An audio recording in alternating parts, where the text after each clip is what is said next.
In the mountains where spirits whisper, silence can speak louder than words. What happens when a child's voice disappears on the same day her mother dies? When the scream that should have torn from her throat remains locked inside, becoming a prison of memory and grief.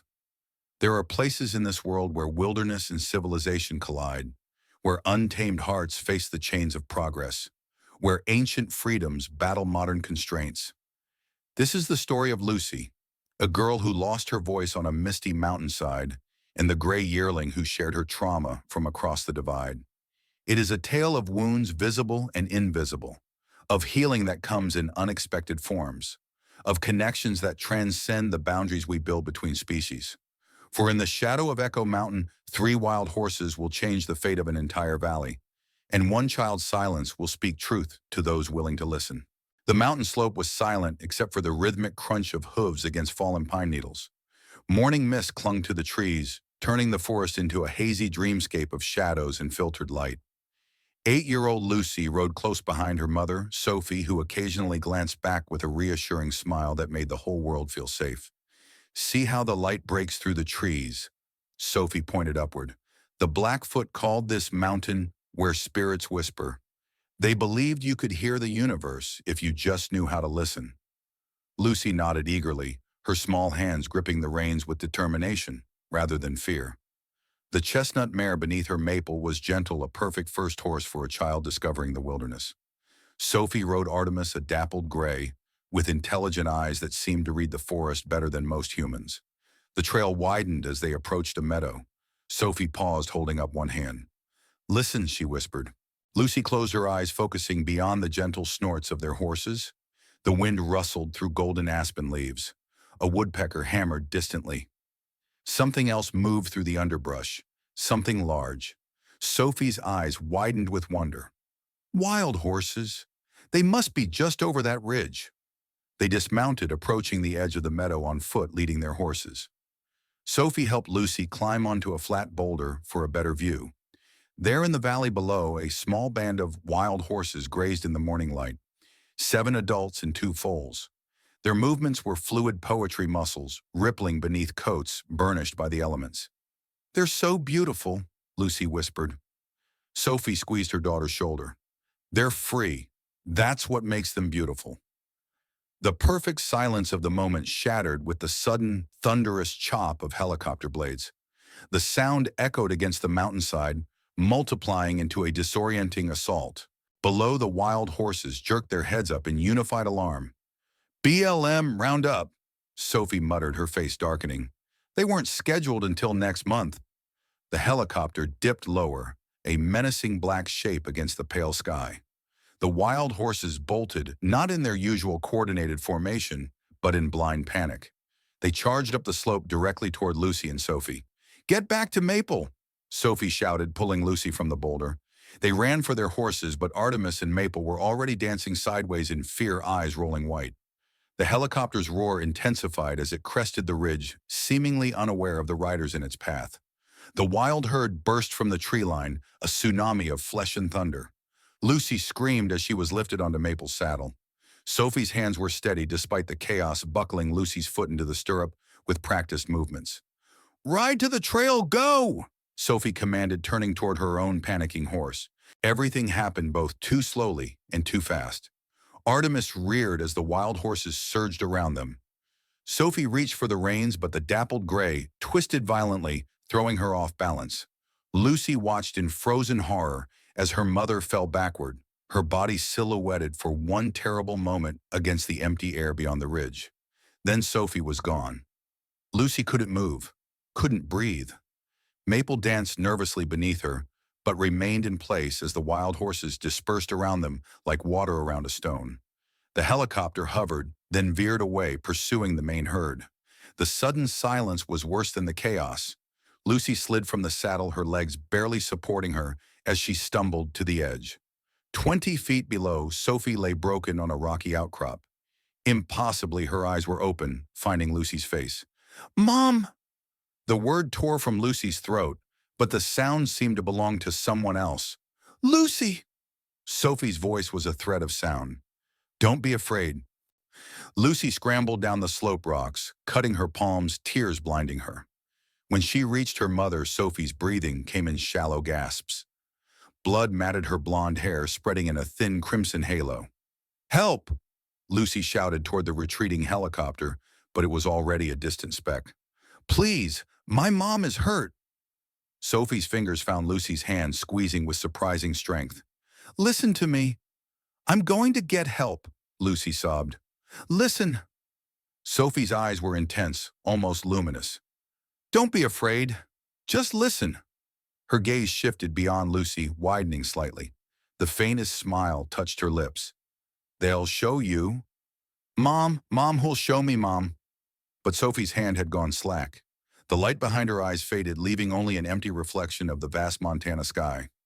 Lucy stood at the edge of the precipice, her small hand raised toward the vanished helicopter, her mouth open in a scream that would not come. The silence of the mountain wrapped around her like a shroud, swallowing everything, even her voice. 13 months later, Elkhorn Valley stretched beneath an autumn sky, the color of old bruises. The mountains wore their fall colors, russet amber and gold, like a last defiance before winter's coming dominance. A storm front gathered on the western horizon, promising the first significant snowfall of the season. Thomas Winters stood on his porch, a steaming mug of coffee, warming hands that had grown more gnarled with each passing year. At 67, the former veterinarian felt the changing weather in his joints, a barometer of age he'd rather ignore. His eyes, still sharp beneath bushy silver eyebrows, tracked the mail truck coming up the long gravel driveway. Echo Mountain Ranch occupied 120 acres of the most beautiful, if not the most profitable land in Montana. The barn and outbuildings needed painting. The fence along the eastern pasture had been temporarily fixed with wire and good intentions. But the horses' 12 rescues of various ages and conditions had clean stalls, excellent feed, and the best veterinary care Thomas could provide on a retirement income, supplemented by occasional consulting work. "Bill's here," he called over his shoulder, though he didn't expect a response. The mail truck pulled up, and Bill Jenkins, who had delivered mail in Elkhorn Valley for 32 years, rolled down his window. His usual cheerful expression was replaced by something closer to concern. "Morning, Doc." Only the oldest resident still called Thomas Doc, a relic from his 4 decades as the region's most trusted veterinarian. "Got that certified letter you were expecting?" Thomas's stomach tightened. "Figured it would come today." Bill handed over the envelope, its official return address, like a slap across the face: Montana First National Bank, Foreclosure Department. "You know," Bill said carefully, "my brother-in-law works at the credit union over in Bozeman. They've got programs for people in your situation." Thomas nodded, not trusting himself to speak. "Just saying," Bill continued, "this place matters to folks around here. What you do for those horses, it means something." "Appreciate it, Bill." Thomas tucked the letter into his jacket pocket unopened. "I'll look into it." As Bill drove away, Thomas turned back to the house. The screen door creaked open, and Lucy stood there, her dark eyes questioning. At 9 years old, she was tall for her age, with her mother's high cheekbones and his own stubborn chin. Her dark hair was pulled back in a practical ponytail, and paint smudges stained the cuffs of her oversized flannel shirt. Sophie's shirt, which Lucy had claimed from the closet months ago and now wore almost daily. Thomas forced a smile. "Just Bill's pumpkin. Nothing exciting." Lucy didn't respond. She hadn't spoken a single word in the 13 months since Sophie's death. Not to Thomas, not to the grief counselor, not to the child psychologist who came twice a month from Bozeman. The specialist had different terms for it: selective mutism, traumatic mutism conversion disorder, but the reality was simpler and more heartbreaking. Lucy had gone into the mountains with a voice and returned without one. Instead, she communicated through art. Drawing had become her language, her therapy, and her obsession. She sketched constantly in notebooks on napkins on the margins of schoolwork. Most often, she drew horses with an intuitive understanding of their anatomy and spirit that sometimes left Thomas breathless. Lucy pointed to his pocket where the letter was hidden, her expression saying what words didn't. "It's nothing for you to worry about," Thomas said firmly.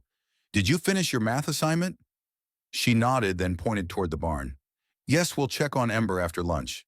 The vet said her leg is healing nicely." Lucy disappeared inside and Thomas sagged against the porch railing.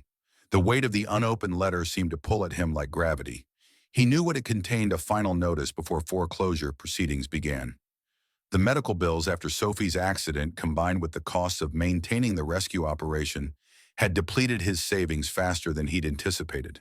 He'd taken out a second mortgage last winter, hoping things would turn around, but rescue donations had dried up as the economy tightened. Inside the kitchen was warm with the smell of vegetable soup simmering on the stove. Lucy sat at the table, already absorbed in a new drawing. Thomas hung his jacket on the hook by the door and poured himself another cup of coffee. "What are you working on today?" he asked, peering over her shoulder. The drawing showed a small gray horse, not one of theirs, standing in the rain. Its eye was rendered with particular care, seeming to look directly at the viewer with an almost human awareness. In the background, a small figure stood with arms outstretched. It was a composition Lucy had drawn at least a dozen times over the past few months, each version more detailed than the last. "That's beautiful, Lucy," Thomas said. "Is it from one of your dreams?" Lucy shook her head, adding fine lines to the horse's mane. "Is it a horse you'd like us to rescue?" She tilted her head, considering, then nodded slowly. Thomas sighed. "Well, we've got a full house right now, but maybe someday." He didn't have the heart to tell her there might not be a someday for Echo Mountain Ranch. After lunch, they walked to the barn together. Lucy carried her sketchbook as always, while Thomas brought the medical kit to check Ember's leg. The chestnut mare had been found abandoned 6 weeks ago, her leg injured and infected. She was recovering well, but would need at least another month before she could be considered for adoption. The familiar smells of hay, horse, and leather embraced them as they entered the barn. Lucy immediately went to Clover, an elderly Appaloosa, who had been their first rescue. The old horse nickered softly when she approached, lowering his head for scratches. Thomas smiled at the sight. Lucy might not speak to people, but she and the horses seemed to share a language all their own. He was checking Ember's bandages when the sound of a truck coming up the driveway caught his attention. Through the barn door, he saw Maya Carson's Jeep pull up beside his old pickup. "We've got company," he told Lucy, who had already noticed and was watching with guarded eyes. Maya emerged from the Jeep, her practical hiking boots crunching on the gravel. At 35, the wildlife biologist carried herself with the easy confidence of someone comfortable in both wilderness and academic settings. Her brown hair was cut in a no-nonsense bob, and she wore the standard uniform of field scientists everywhere: khaki pants with too many pockets and a flannel shirt beneath a down vest. "Sorry to drop by unannounced," she called, approaching the barn. "Hello, Lucy." Lucy nodded in acknowledgement but kept her position beside Clover. "Everything all right?" Thomas asked. Maya usually called before visiting. "Not exactly." Maya's expression was troubled.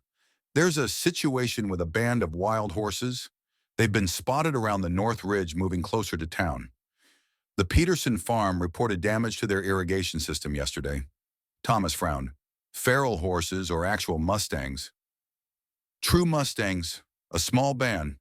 One dominant mare, a stallion, and what looks like a yearling. They might have separated from a larger herd during the BLM roundup last summer." Lucy's head snapped up at the mention of the roundup, her eyes suddenly intent. "They're calling an emergency town meeting tonight," Maya continued. "Ethan Blackwood is already talking about organizing hunters." "Damn it," Thomas muttered. "Those horses haven't done anything wrong. They're just looking for water with the drought we've had." "I know that, and you know that. But Blackwood sees them as pests, and he's got half the town scared they'll destroy crops or hurt someone." Thomas glanced at Lucy, who had gone very still. "We'll be at the meeting," Maya nodded. 7 o'clock at the community center. I'm trying to propose a study instead of a hunt document. Their movements understand their needs. If we can prove they're not a threat, Blackwood won't care. He's wanted to develop that ridge for years. Wild horses give him an excuse to protect the community while clearing the land. Then we'll need to be very persuasive. Maya looked at Lucy, who had returned to grooming Clover with methodical focus. "How's she doing?" Thomas lowered his voice. "Same. The therapist says she'll speak when she's ready. We just have to be patient." Maya touched his arm gently. "She's lucky to have you, Thomas." After Maya left, Thomas finished treating Ember and turned to find Lucy standing at the barn door, staring out at the northern ridge where the wild horses had been spotted. Her face was impossible to read, but there was a new tension in her small shoulders. "You want to go to the meeting?" he asked. She nodded firmly. "All right then. We stand up for what's right in this family. Always have." The Elkhorn Valley Community Center had once been a church, then a schoolhouse, and now served as the gathering place for everything from quilting circles to crisis management. Tonight it was packed to capacity. Thomas recognized most of the faces, neighbors, friends, and a few seasonal residents whose massive vacation homes remained empty most of the year. He and Lucy found seats near the back beside Maya, who was reviewing notes on her tablet.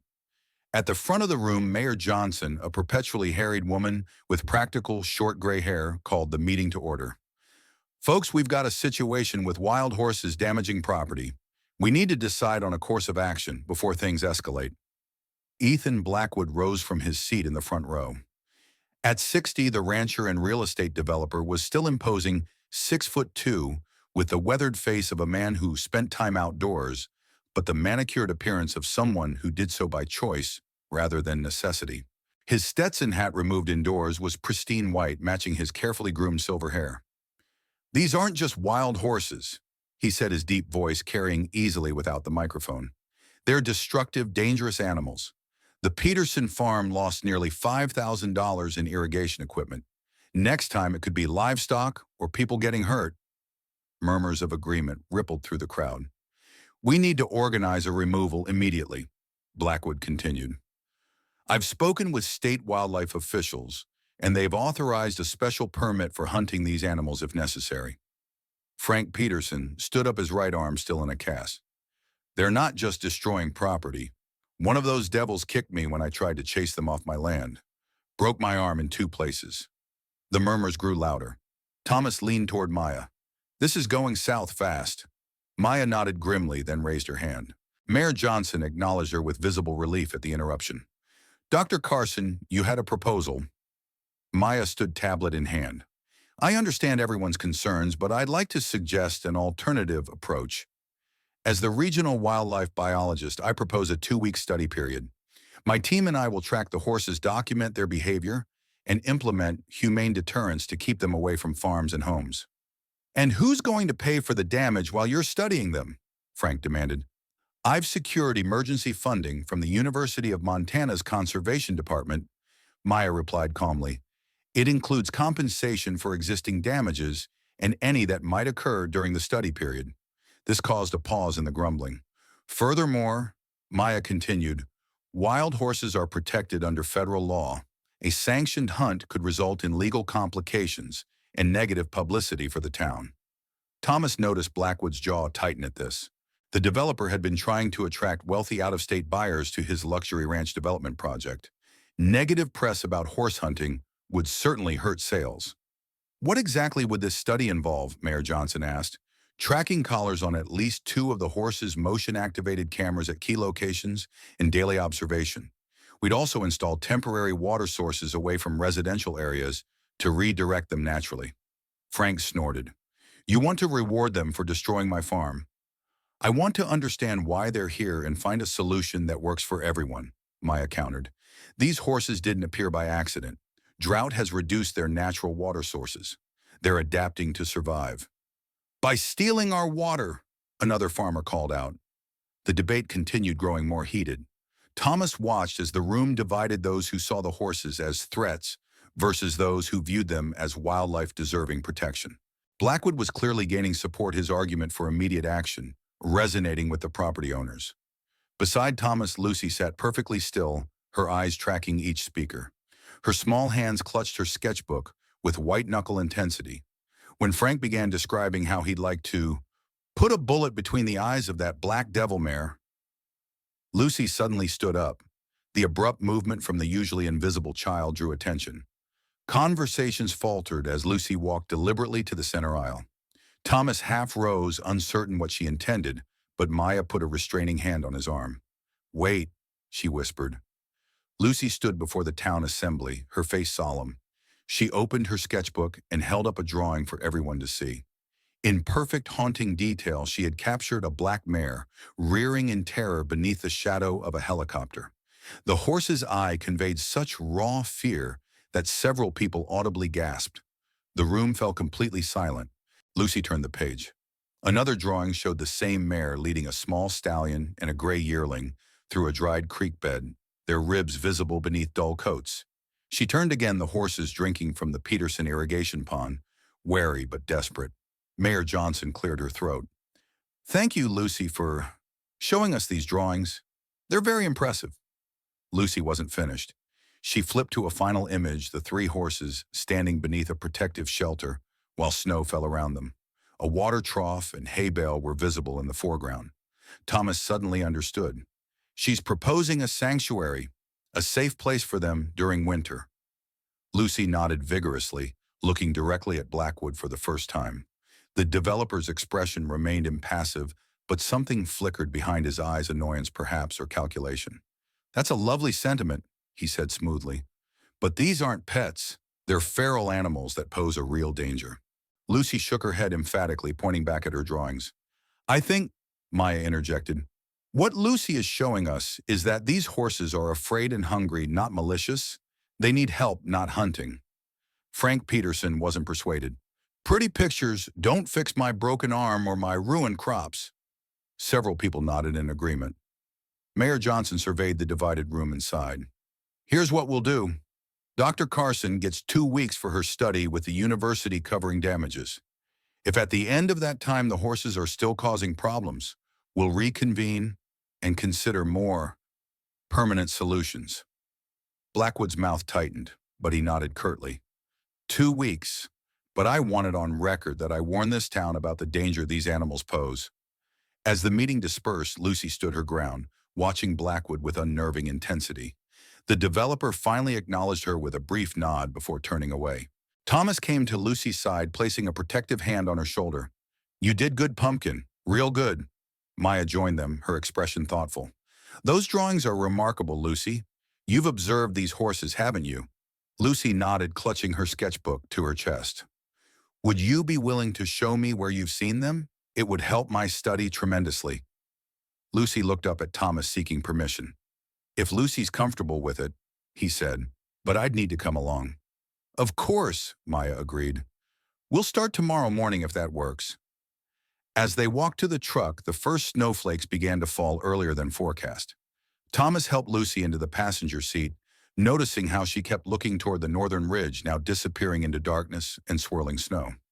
They'll be all right for tonight, he assured her, though he wasn't certain himself. Tomorrow we'll figure out how to help them. Henley, Lucy nodded, but her eyes remained fixed on the invisible horses somewhere in the gathering storm.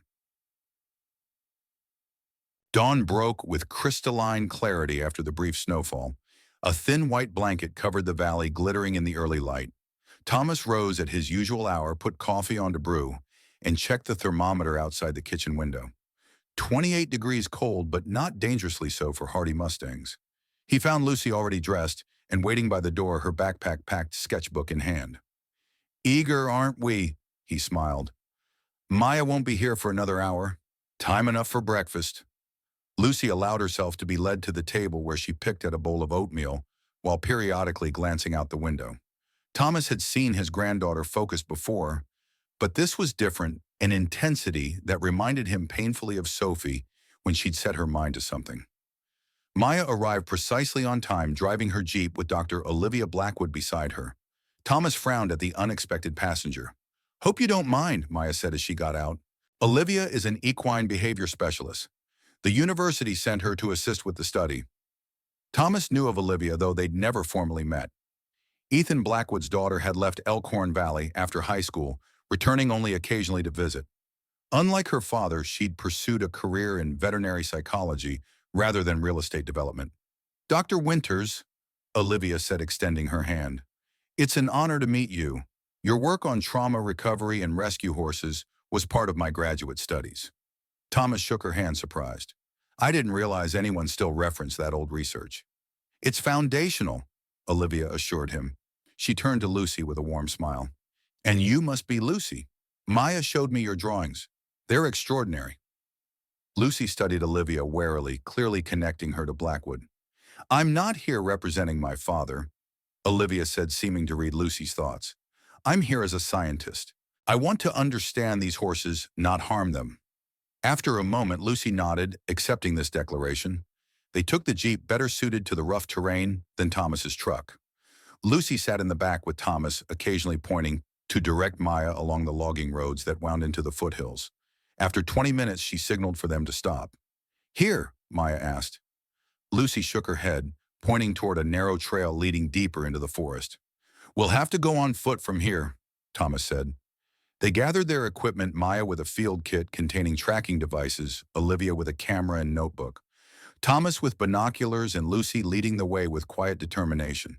The trail climbed steadily, winding through pines and naked aspen groves. Fresh snow crunched beneath their boots, and their breath formed clouds in the crisp air. After nearly a mile, Lucy slowed, raising one hand in a gesture for silence. She pointed to a rocky outcrop ahead that overlooked a sheltered meadow. Moving carefully, they approached the vantage point and crouched behind the rocks. Below in the small valley, 3 wild horses grazed on the sparse winter grass. The dominant mare was pure black, with a single white sock on her right foreleg, her coat glossy despite the season. The stallion, a muscular chestnut, stood at alert, his ears constantly moving, scanning for threats. Between them, a small gray yearling with a distinctive white blaze moved with the awkward grace of youth. Incredible, Maya whispered, raising her binoculars. Classic band formation, but unusually small. I wonder what happened to the rest of their herd. BLM roundup last summer, Thomas murmured, glancing at Lucy. These 3 must have escaped. Olivia studied the horses through her camera's telephoto lens. The black mare is the leader. See how she positions herself. The stallion acts as sentinel. But look at the yearling. The gray horse had separated slightly from the adults, moving closer to the edge of the meadow, closer to where Lucy and the others hid. It raised its head, nostrils flaring as it caught their scent. Remarkable curiosity, Olivia commented.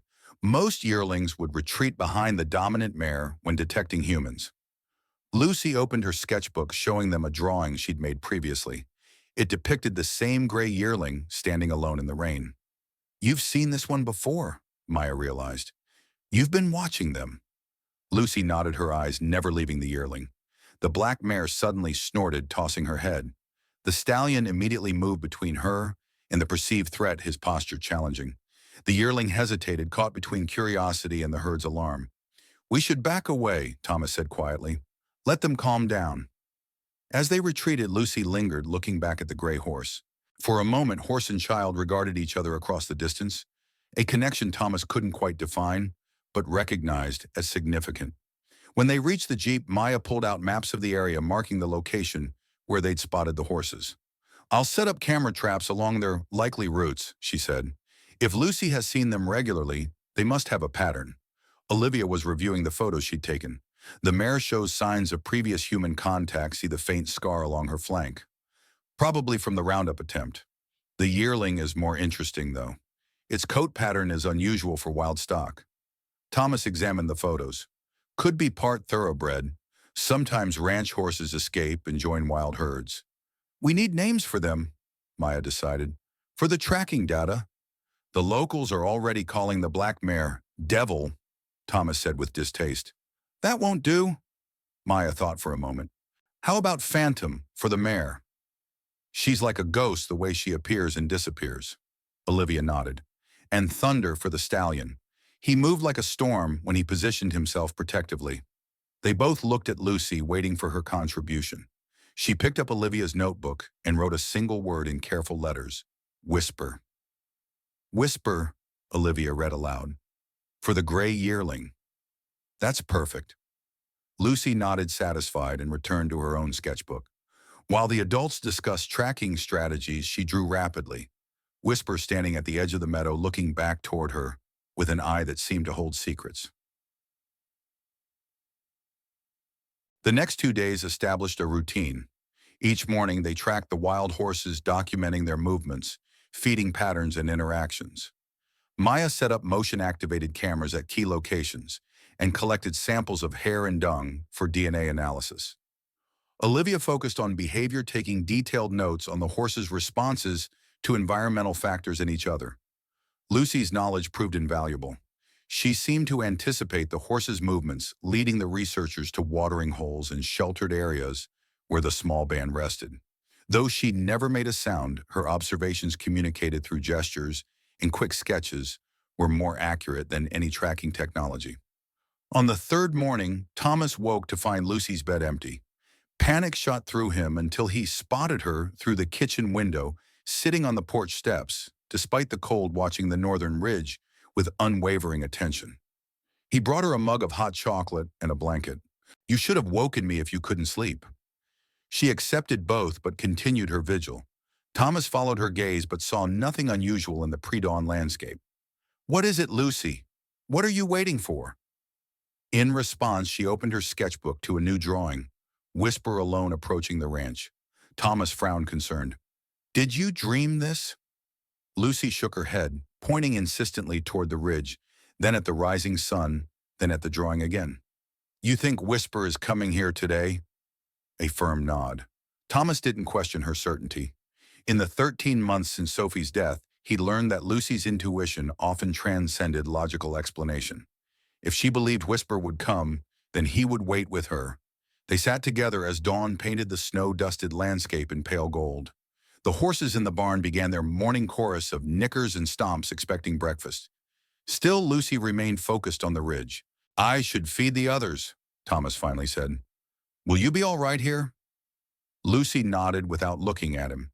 Thomas hesitated, then went to tend to the rescue horses, keeping one eye on the porch as he worked. He was forking hay into Clover's stall when Lucy appeared in the barn doorway, her face animated with silent excitement. She beckoned urgently, then disappeared again. Thomas followed her outside. At the edge of the property where the maintained pasture gave way to wild meadow stood a small gray horse. Whisper had indeed come alone without phantom or thunder. The yearling stood perfectly still, watching Lucy with pricked ears and alert eyes. "Well, I'll be damned," Thomas whispered. Lucy took a slow step forward, then another.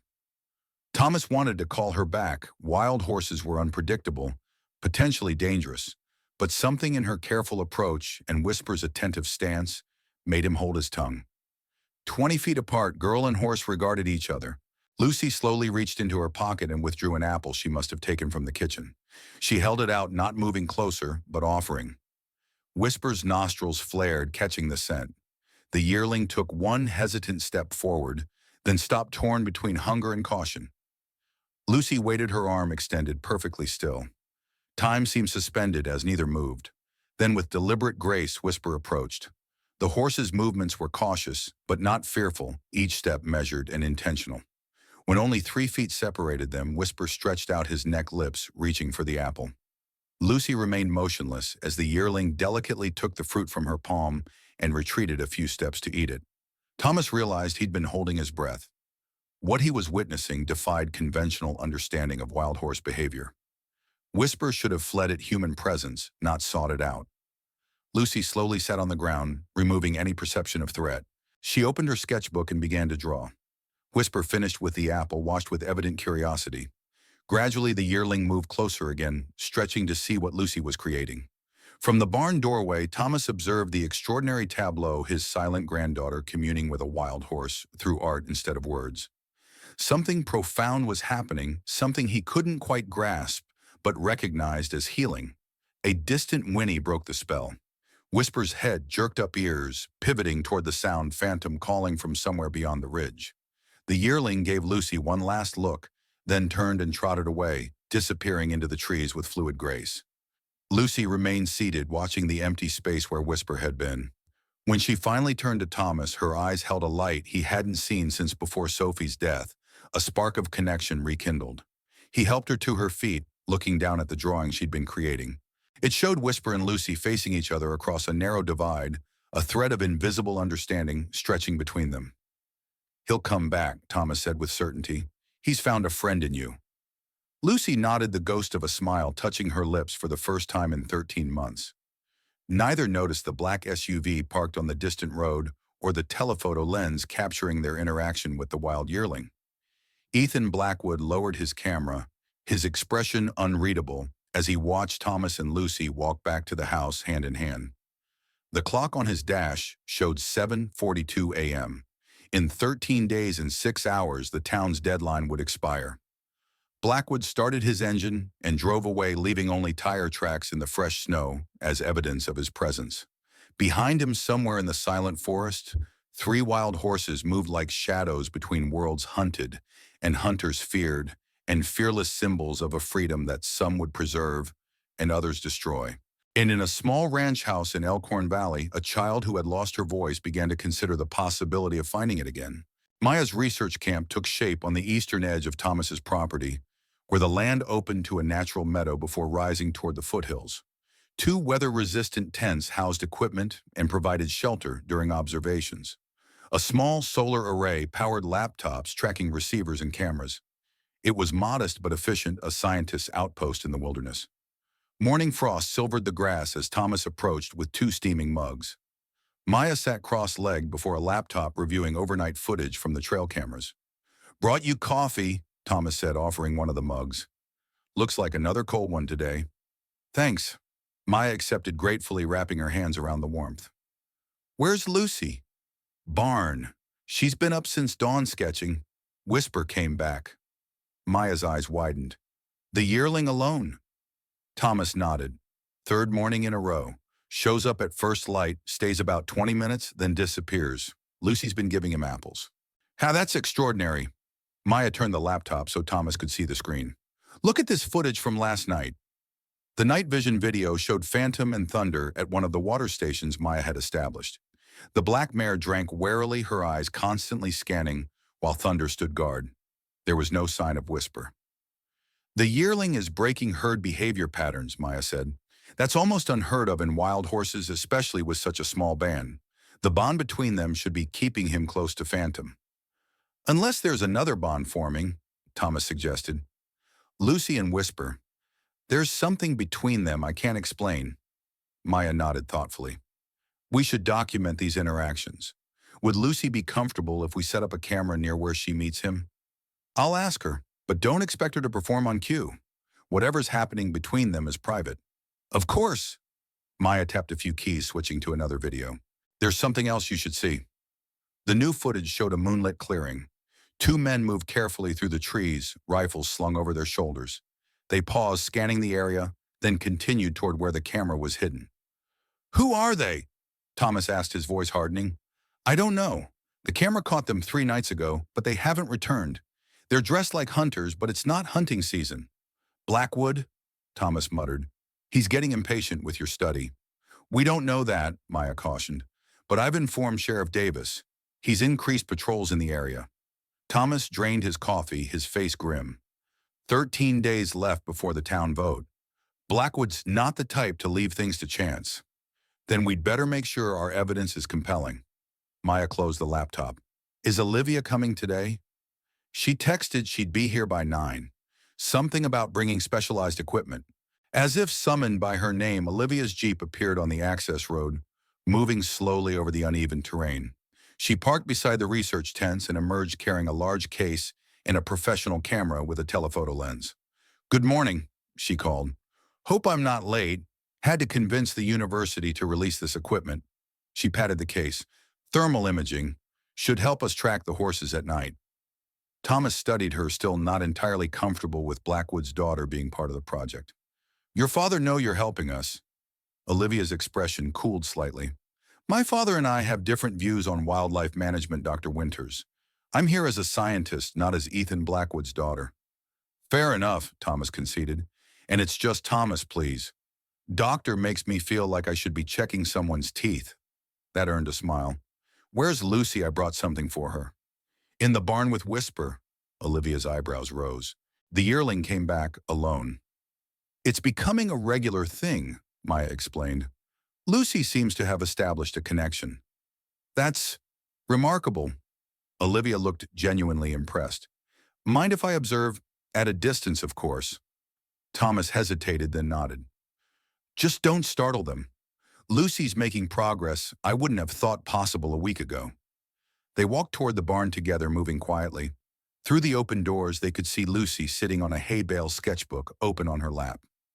Whisper stood nearby, no longer maintaining a cautious distance, but standing close enough that Lucy could reach out and touch him if she chose. Olivia raised her camera, but didn't approach. The body language is extraordinary, she whispered. No defensive posturing from either of them. Total trust. As they watched, Lucy slowly extended her hand palm up. Whisper lowered his muzzle breath, warming her fingers. The yearling's ears remained forward, relaxed. Lucy didn't move to touch him, simply offering her presence, her scent. I've worked with traumatized horses for 15 years, Olivia murmured, and I've never seen acceptance like this from a wild yearling. Thomas watched his granddaughter's face, the peaceful focus, the gentle attention. Something was healing in her moment by moment in the presence of this young wild horse. I had a patient once, Olivia said quietly. A teenage girl with PTSD who wouldn't speak. She communicated through art just like Lucy. Her drawings helped us understand her trauma when words couldn't. Thomas glanced at her. Did she recover, find her voice again? Eventually, when she felt safe enough to tell her story. Olivia lowered her camera. Lucy's drawings of these horses, they're not just observations. They're communications. Inside the barn, Lucy had opened her sketchbook to show Whisper a new drawing. The yearling's ears pricked forward with what looked remarkably like interest. What do you think she's trying to tell him? Maya wondered. Maybe the same thing he's trying to tell her, Thomas replied softly. The morning sun painted Echo Mountain Ranch in honey gold light as Olivia spread old documents across Thomas's kitchen table. Lucy leaned forward, examining the faded photographs and yellowed papers with intense concentration. I found these in the university archives, Olivia explained. Records from BLM roundups over the past 5 years. Thomas peered over reading glasses at a map marked with helicopter flight paths. This doesn't look like standard government documentation. It isn't. These are from independent monitors, wildlife advocates who track roundup operations. Olivia pushed forward a particular file. This is from 13 months ago, the operation that was happening when... She trailed off, glancing uncertainly at Lucy. When Sophie died, Thomas finished quietly. It's all right to say it. Lucy stared at the file, her face unreadable. Slowly, deliberately, she opened it. Inside were photographs of wild horses being herded by helicopters, running in panic through mountain passes. One image showed a black mare remarkably similar to Phantom, rearing in terror as a helicopter dipped low overhead. According to the reports, this particular band was especially difficult to capture. The lead mare, they called her Shadow, repeatedly broke from the containment area. Several horses escaped during transport, including a pregnant mare, and what the reports describe as a gray foal with distinctive white facial markings. Lucy's finger traced the description, then moved to one of her own drawings of Whisper. You think it's the same horse, Thomas said, understanding dawning. The yearling Whisper was part of Sophie's accident, Olivia nodded. The timing and location match, and there's more. She hesitated. The pregnant mare, they lost track of her description, matches Sophie's horse Artemis. Lucy's head snapped up, her eyes suddenly bright with an emotion Thomas couldn't interpret. Artemis survived the fall, he asked, disbelieving. It's possible, Olivia said. The report notes that a dappled gray mare with similar markings was spotted with the wild band several times after the roundup, but she wasn't with them when winter came. Lucy pulled her sketchbook close, flipping rapidly through pages until she found what she was seeking. She pushed it across the table, a drawing of Whisper standing beside a larger dappled gray horse with a distinctive white patch on her shoulder. Artemis. When did you see this? Thomas asked, his voice rough with emotion. Lucy held up 4 fingers. 4 days ago, Olivia guessed. Lucy shook her head, pointing to the calendar on the wall. 4 months ago, Thomas translated, before the wild horses started coming near town. Olivia studied the drawing. So Whisper was with Artemis after the accident, possibly until recently. That creates a direct link between Lucy's Sophie, the accident, and these specific horses. And explains why Whisper sought Lucy out. Maya added from the doorway where she'd been listening. They shared a trauma. Both witnessed the death of someone they loved. Thomas saw Lucy's shoulders tense at Maya's blunt assessment, but she didn't withdraw. Instead, she turned to a fresh page in her sketchbook and began drawing with swift, certain strokes the mountain ridge where Sophie had fallen, with 2 small figures at its edge, a girl and a gray foal, both watching something terrible unfold. Parallel trauma, Olivia murmured the clinical term somehow inadequate for the emotion captured in Lucy's art. They're both processing grief through connection. Lucy continued drawing, adding details with focused intensity. The others fell silent, watching the story emerge on paper, not just observation, but memory, not just art, but testimony. When she finally set down her pencil, the drawing showed the accident from a perspective Thomas had never considered, from below the ridge, where a young foal might have stood, watching a human child's world collapse. "Lucy," Thomas said gently, "is this why you've been going to the ridge alone? You've been looking for Artemis." A single nod, eyes downcast. "You think Whisper is trying to tell you where she is?" Another nod, more certain. Olivia leaned forward. "Lucy, did you see Artemis recently, since the wild horses came back to this area?" Lucy hesitated, then shook her head. She pointed to her drawing of Whisper and Artemis, then to the calendar again 4 months ago, then made a slashing motion with her hand. "You haven't seen them together since then," Maya interpreted. "Artemis disappeared." Lucy nodded, grief etching her young face. "That would explain why this small band separated from the main herd," Olivia said. "They lost their experienced leader. Phantom had to take over, but she's young, probably inexperienced at finding winter grazing grounds. And why they're struggling to find water," Maya added. "They're following old patterns that no longer work with the drought." Thomas placed a gentle hand on Lucy's shoulder. "Pumpkin, if Artemis hasn't been seen in 4 months, she might not have survived the summer. Wild horses face all kinds of dangers: mountain lions, injuries, illness." Lucy's face hardened with a stubborn determination that was painfully familiar Sophie's expression when she'd set her mind to something. Or, Olivia suggested carefully, she could have rejoined another band. Wild horses sometimes shift allegiances, especially mares without foals. Lucy considered this, then returned to her sketchbook, adding something to the drawing, a faint path leading away from the accident site, hoof prints, disappearing into the forest. "We'll keep looking," Thomas promised. "But first we need to make sure Phantom Thunder and Whisper are safe. That's what Artemis would want, isn't it? For her foal to be protected?" Lucy nodded slowly, acceptance tempering hope in her eyes. Outside, clouds gathered on the western horizon, the leading edge of the winter storm that had been threatening for days. Thomas felt time pressing down on them like the lowering sky. 13 days had become 10. 10 days to save 3 wild horses. 10 days to preserve whatever healing had begun in his silent granddaughter. 10 days before Ethan Blackwood would demand their destruction. Olivia's thermal imaging equipment transformed their understanding of the wild horses' movements. Each night, the small band traveled a consistent route from the sheltered meadow where they grazed to a spring-fed pool 2 miles east, then to a protected ravine where they slept. They avoided the Peterson farm where Frank had been injured, instead skirting the edge of Blackwood's vast property before returning to the foothills before dawn. "They're not random destructive forces," Maya explained to the small gathering in the community center.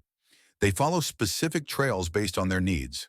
With proper water stations established in the right locations, we could redirect them away from farms entirely." A week into the study, Maya had called an informal update meeting. About 20 residents attended, including Frank Peterson, his arm still in a cast, but his hostile expression somewhat softened.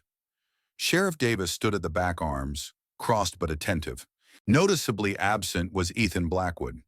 "What about winter?" someone asked. "Those watering stations will freeze." "We've designed heated troughs powered by solar panels," Maya replied, showing diagrams on her tablet. "The university has approved funding for a 1-year pilot program." Frank shifted uncomfortably. "That's all well and good, but what about the damage they have already done?" "My irrigation system is being repaired at university expense," Maya finished. "The work started yesterday." This caused a murmur of surprise through the small crowd. "And what about safety?" Frank persisted. "That black devil nearly killed me." Olivia stepped forward. "The mare Phantom was defending her band. Our observations show she only becomes aggressive when she perceives a direct threat. Her behavior is predictable and can be managed with proper education and awareness." Thomas watched the room from his seat beside Lucy. The mood had shifted from the open hostility of the first meeting to cautious consideration. Even Frank seemed less certain in his opposition. "Where's Blackwood?" Thomas whispered to Sheriff Davis when the lawman drifted closer. "Expected him to be leading the opposition." Davis shrugged. "Said he had business in Bozeman, but he sent his lawyer to take notes." He nodded toward a slim man in an expensive suit recording the proceedings on a small device. Thomas frowned. Blackwood's absence was more concerning than his presence would have been. "One final note," Maya was saying. "We've identified a yearling, the gray horse, some of you may have seen as particularly significant. This young horse, which we've named Whisper, has shown remarkable potential for gentle human interaction." On cue, Olivia displayed photographs of Whisper accepting an apple from Lucy's hand. Several people leaned forward with interest. "In fact," Olivia continued, "Whisper may be the offspring of a domestic horse that went missing in these mountains last year. This could explain his unusual comfort with humans and suggest a path forward for managing the band humanely." After the meeting, as people filed out, discussing the new information, Thomas overheard Frank talking to another farmer. "I still don't like those horses running loose," Frank was saying. "But I gotta admit, the scientists make some sense. If they can keep the animals away from our land." "Blackwood won't like it," his companion replied. "He's been counting on those horses being removed so he can move forward with his resort development." Frank rubbed his cast absently. "Maybe, but I'm not sure I want to shoot horses just so Blackwood can build vacation homes for rich folks from California." Thomas smiled slightly. Public opinion was shifting. Perhaps there was hope after all. Outside, heavy gray clouds hung low over the mountains. The air had the metallic scent of approaching snow, a real storm this time, not the light dusting from days earlier. Thomas helped Lucy into the truck, noticing how she stared intently at the darkening sky. "Storm's coming," he said unnecessarily. "Forecast says 8 to 10 inches by morning." Lucy nodded, her expression troubled. She opened her sketchbook to a new drawing, the 3 wild horses huddled beneath a sheltering rock, overhang snow piling around them. "You're worried about them." It wasn't a question. Lucy pointed to the drawing, then to the north ridge, then made a gesture like water rising. "Flooding." Thomas frowned, trying to understand. "The creek bed. You think they'll be caught in the canyon if it floods?" An emphatic nod. Thomas started the truck, considering. Flash floods were common in the narrow canyons during sudden thaws or heavy rains, but snow usually accumulated slowly, presenting less immediate danger. "Let me call Maya," he decided. "We'll check the weather reports and terrain maps." But when he tried Maya's number, the call wouldn't connect. The storm system was already interfering with cell service in the valley. As they drove home, the first heavy snowflakes began to fall, whipped sideways by strengthening winds. By the time they reached Echo Mountain Ranch, visibility had dropped to less than 50 yards. Thomas parked close to the house and hurried Lucy inside, already planning to secure the barn and bring the more vulnerable rescue horses into the heated stalls. "Get changed into something warm," he told Lucy. "I'll take care of the horses. Then we'll have hot chocolate and figure out what to do about Whisper and his family." Lucy hesitated at the door, looking back toward the ridge, now completely obscured by swirling snow. "They've survived winters before," Thomas assured her, hoping he sounded more confident than he felt. "They know how to find shelter." But as he trudged through deepening snow to the barn, Thomas couldn't shake a growing sense of urgency. Lucy's instincts about the wild horses had proven accurate at every turn. If she was worried about flooding in the canyon, there was probably good reason. He had just finished securing the barn when headlights cut through the snowfall. Maya's Jeep pulled up beside his truck, followed by Olivia's vehicle. Both women emerged bundled against the storm. "Cell service is down," Maya called over the wind. "But I checked the weather radar before it cut out. This storm is intensifying. They're predicting up to 18 inches now, with warming temperatures tomorrow that could cause rapid snowmelt." "Lucy's worried about flash flooding in the North Canyon," Thomas replied. "She thinks the horses might be trapped there." Olivia stamped snow from her boots. The thermal imaging showed them sheltering in that area last night. "It's a narrow passage with steep walls, perfect protection from wind, but deadly in a flood." "We need to check on them," Maya decided. "Make sure they have an escape route." Thomas glanced toward the house where Lucy watched from the window. "It's dangerous in these conditions. The temperature's dropping, visibility is almost zero." "I've got emergency gear in my Jeep," Maya interrupted. thermal blankets, flares, first aid kit, and my vehicle has four-wheel drive and chains. Mine too, Olivia added, plus satellite phone for emergencies.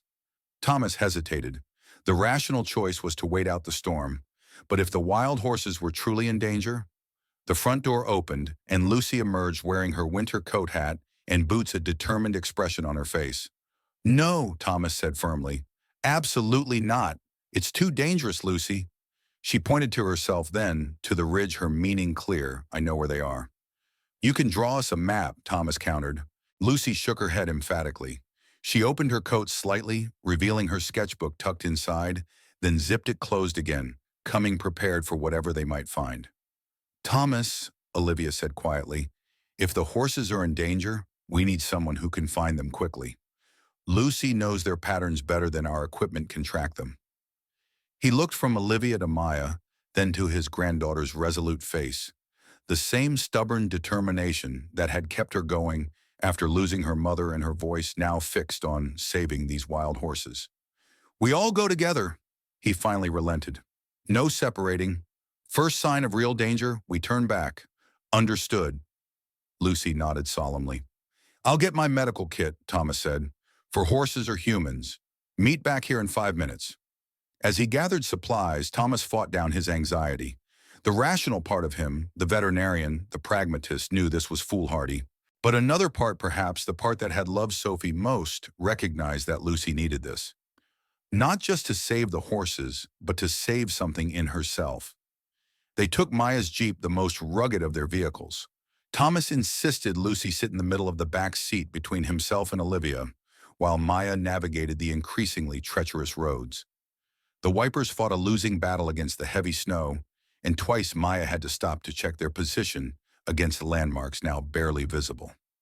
The access road ends about a mile from the canyon, she shouted over the wind when they stopped to confer.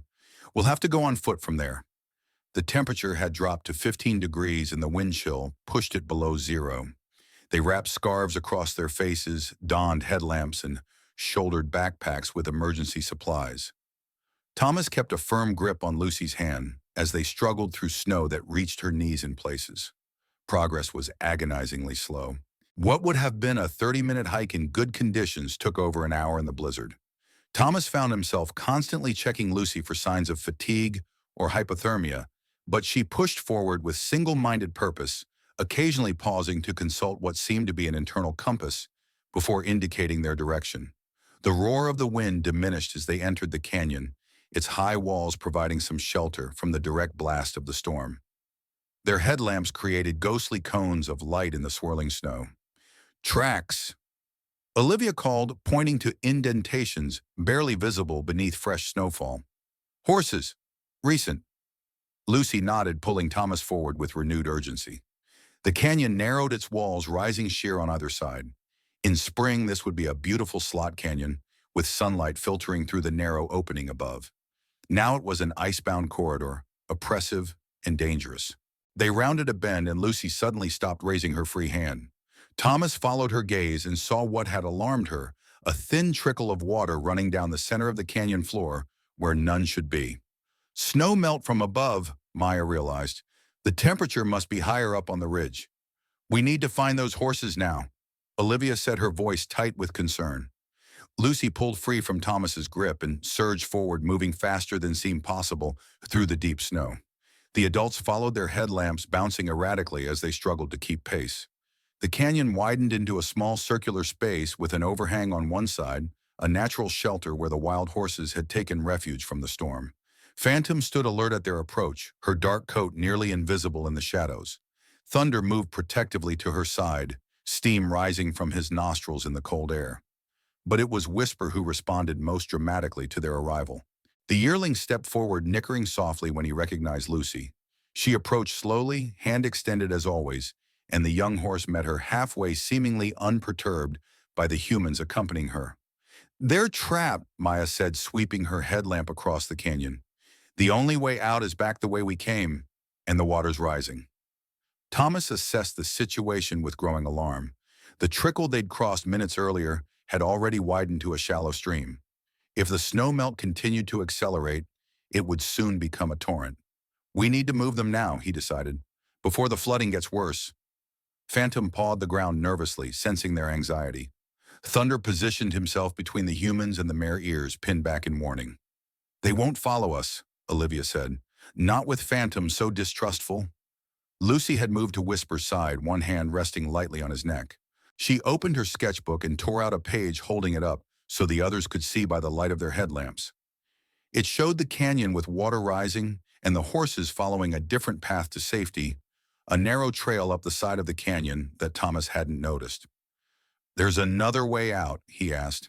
Lucy nodded, pointing to a barely discernible path that switchbacked up the canyon wall beneath the overhang. It's too steep for horses, Maya objected, especially in these conditions. Lucy shook her head emphatically, pointing again at her drawing, then at Whisper. She thinks Whisper will lead them, Olivia translated. If he trusts Lucy and Phantom trusts Whisper. It seemed like a desperate plan, but the water was visibly rising now, covering their boot tops. They had no choice. Show us, Thomas told Lucy. With Whisper following like an oversized dog, Lucy led them to the base of the hidden trail. Up close, Thomas could see that it was indeed a game path, likely used by deer and elk, moving between the canyon floor and the ridge above. Narrow but navigable if the horses could be convinced to take it. Lucy turned to Thomas, her eyes seeking permission for whatever she planned next. Be careful, was all he could say. She nodded, then turned to Whisper. Slowly, deliberately, she placed one hand on either side of the yearling's face, looking directly into his eyes. For a long moment, girl and horse remained motionless, locked in silent communion. Then Lucy stepped back and gestured toward the path. Whisper hesitated, looking from Lucy to the steep trail, then back again. Lucy made the gesture once more emphatic this time. With a soft snort, Whisper moved toward the path. He paused at its base, testing the footing with one hoof, then carefully began to ascend. Lucy followed, maintaining a respectful distance. She's trying to show Phantom and Thunder that the path is safe, Olivia whispered, awe in her voice. The water had reached their knees, its flow strengthening with each passing minute. Thomas fought the urge to call Lucy back, to grab her and retreat while they still could. But he recognized the importance of what she was attempting. Whisper reached a small ledge about 15 feet up and turned, looking down at the remaining horses. Phantom and Thunder stood frozen, caught between the rising water and the uncertain escape route. Lucy had stopped halfway up the first switchback. She pulled her sketchbook from inside her coat and tore out another page. Even from below, Thomas could see it was a drawing of all three horses safely above the canyon. She held it high, then deliberately set it on the path, before continuing upward to join Whisper on the ledge. Come on, Thomas urged under his breath. Follow them. Phantom took a hesitant step toward the path, then retreated. The black mare tossed her head, clearly distressed by the deepening water and the unfamiliar humans. We're spooking them, Maya realized. We need to back away. The three adults retreated several yards, keeping their headlamps pointed downward, to avoid frightening the horses further. From the ledge above, Lucy whistled a soft, three-note call that Thomas had never heard from her before. Whisper echoed the sound, nickering encouragingly. Something shifted in Phantom's posture. The mare looked up at the yearling, then at the rising water. With sudden decision, she surged forward, hooves splashing through the flood as she reached the base of the path. Thunder followed instantly, staying close to her flank. They're going for it, Olivia breathed.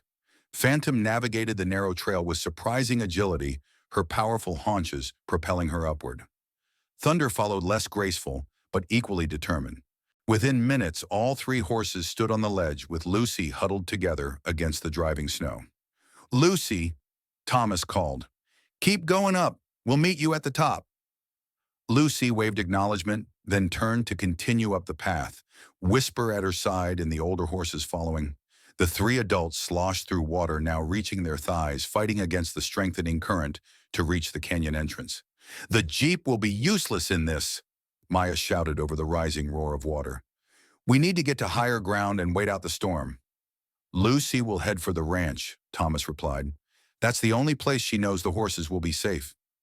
They struggled back through the canyon, the return journey even more difficult as the flood surged around them. By the time they reached the entrance, the water had receded, somewhat channeled into the deeper confines of the narrow passage they'd just escaped. Which way? Olivia asked, her voice nearly lost in the howling wind as they emerged from the canyon's shelter. Thomas oriented himself, searching for landmarks in the swirling whiteness. The ridge follows that line, he pointed. If we keep it on our left and head downhill, we should reach the access road. They trudged through deepening snow, each step an effort of will. Thomas kept imagining Lucy on the ridge above, leading 3 wild horses through the blizzard. Had he been insane to let her go alone? Yet what choice had there been? The horses wouldn't have followed with strangers present. After what seemed like hours, the distinctive shape of a road marker loomed through the snow. They'd reached the access road, though the jeep was nowhere in sight, likely buried under fresh drifts. "We need to keep moving," Thomas insisted, though exhaustion clawed at him. "The ranch is 4 miles southeast." "We'll freeze before we get there," Maya objected. "We need shelter now." "There's an old line shack about half a mile from here," Olivia said. "My father's property. It's basic, but it has a wood stove." It was their best option. They followed Olivia, fighting through snow now, nearing 2 feet deep in places. The line shack appeared as a dark rectangular shadow against the white landscape, nearly invisible until they were upon it. Inside the cabin was Spartan but sound. Olivia located matches and kindling beside a small wood stove, while Maya used the satellite phone to alert emergency services to their situation and Lucy's probable route. "They can't get anyone out in these conditions," she reported grimly, "but they've logged our position and Lucy's likely heading. They'll send search and rescue as soon as the storm breaks."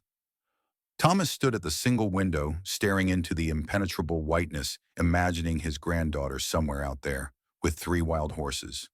"She'll make it," Olivia said, joining him at the window. "Lucy has something most adults lack: a pure connection to those horses. They'll protect her as much as she's protecting them." Thomas nodded, wanting desperately to believe her. As the cabin slowly warmed, he found himself silently praying to Sophie, to whatever forces governed the wilderness, to the spirits the Blackfoot believed whispered through these mountains, for his granddaughter's safety. Dawn broke with blinding clarity, the storm having passed during the night.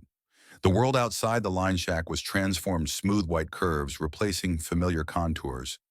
Trees bowed beneath the weight of snow, the morning sun creating a dazzling display of light and shadow across the pristine landscape. Thomas was already dressed and ready when the others stirred. "I'm heading for the ranch," he announced. "Search and rescue should be mobilizing soon." "We'll come with you," Maya said, pulling on her still damp boots. They stepped outside into knee-deep snow. The temperature had risen considerably, and the snow had a heavy, wet quality that would make walking difficult, but was less immediately dangerous than the bitter cold of the previous night. They had trudged perhaps half a mile when the distinctive thrum of helicopter blades cut through the morning stillness. A search and rescue helicopter appeared over the ridge, circling briefly before continuing southeast toward Echo Mountain Ranch. "They must have spotted something," Olivia said, hope rising in her voice. The helicopter's direction gave them a bearing to follow. Though exhausted and aching, Thomas found new energy, breaking trail through the deep snow with single-minded determination. Maya and Olivia followed in his footsteps, equally driven to reach the ranch and discover Lucy's fate. They had been walking for nearly an hour when the helicopter reappeared, hovering much closer this time. A figure leaned from the side, waving to attract their attention, then pointed southward where a plume of exhaust marked the approach of a snowmobile. Minutes later, Sheriff Davis pulled up beside them on the county emergency vehicle. "Thomas, thank God. We've been searching since first light." "Lucy?" Thomas asked, not wasting breath on pleasantries. Davis grinned. "At the ranch. Arrived around midnight with 3 horses in tow. She's fine, exhausted, but not even frostbitten. Those wild horses practically formed a heat shield around her, according to Doc Jensen." Thomas sagged with relief, steadying himself against the snowmobile. "The horses?" Olivia asked. "They're all right, too." "Seem to be. The black one and the red stallion took off once they reached the ranch, but the little gray one stayed. Lucy put him in a stall in the barn. Your granddaughter is something else, Thomas." Thomas couldn't speak, emotion closing his throat. Lucy had done the impossible, navigated a blizzard-led wild horses to safety, and found her way home in conditions that would challenge the most experienced outdoorsman. "Let's get you all back," Davis said, gesturing to the snowmobile's extended seat and cargo sled. "We've got hot coffee and breakfast waiting." The ride back to the ranch passed in a blur for Thomas. His mind kept replaying the image of Lucy leading the horses up that treacherous path, somehow knowing they would follow, somehow finding her way home through a whiteout blizzard. As they crested the final rise, Echo Mountain Ranch came into view. The building stood peaceful in the morning light, smoke rising from the chimney in a straight column against the blue sky. In the paddock beside the barn, a small gray horse moved with fluid grace through the deep snow. Whisper had stayed. Davis parked the snowmobile beside the porch steps, where Lucy sat wrapped in a blanket, a mug of something steaming in her hands. When she saw Thomas, she set the mug down and stood uncertainty flickering across her face, as if after all she'd accomplished, she still feared his disappointment for her reckless courage. Thomas crossed the distance between them in 3 long strides and enfolded her in his arms. "You brave, brilliant girl," he whispered into her hair. "Your mother would be so proud." Lucy clung to him, her small body trembling with emotion or exhaustion or both. When he finally released her, Thomas saw tears on her cheeks, the first she'd shed in his presence since Sophie's funeral. "Whisper stayed," he said, nodding toward the paddock. Lucy nodded, wiping her eyes with the corner of the blanket. She gestured toward the barn, then to the northern ridge, barely visible in the distance. "Phantom and Thunder left, but they're nearby," Thomas guessed. Another nod. Lucy reached for her ever-present sketchbook and opened it to a fresh drawing, the 3 horses standing at the edge of the ranch property, half in and half out of the wild, with Lucy positioned between the worlds. "A bridge," Olivia said softly, looking over Thomas's shoulder at the drawing. "She sees herself as a connection between their world and ours."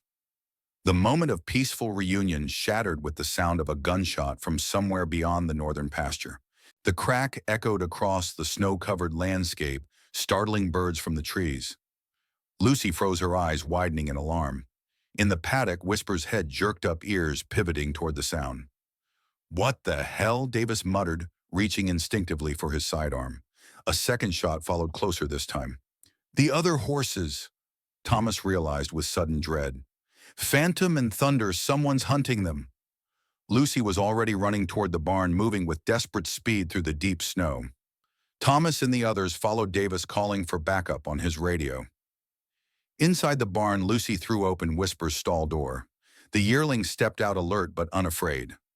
Lucy grabbed a bridle from a hook on the wall.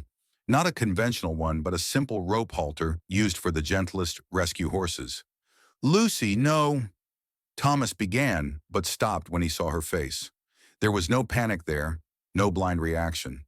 Instead, he saw the same calm determination that had guided her through the blizzard. She knew exactly what she was doing.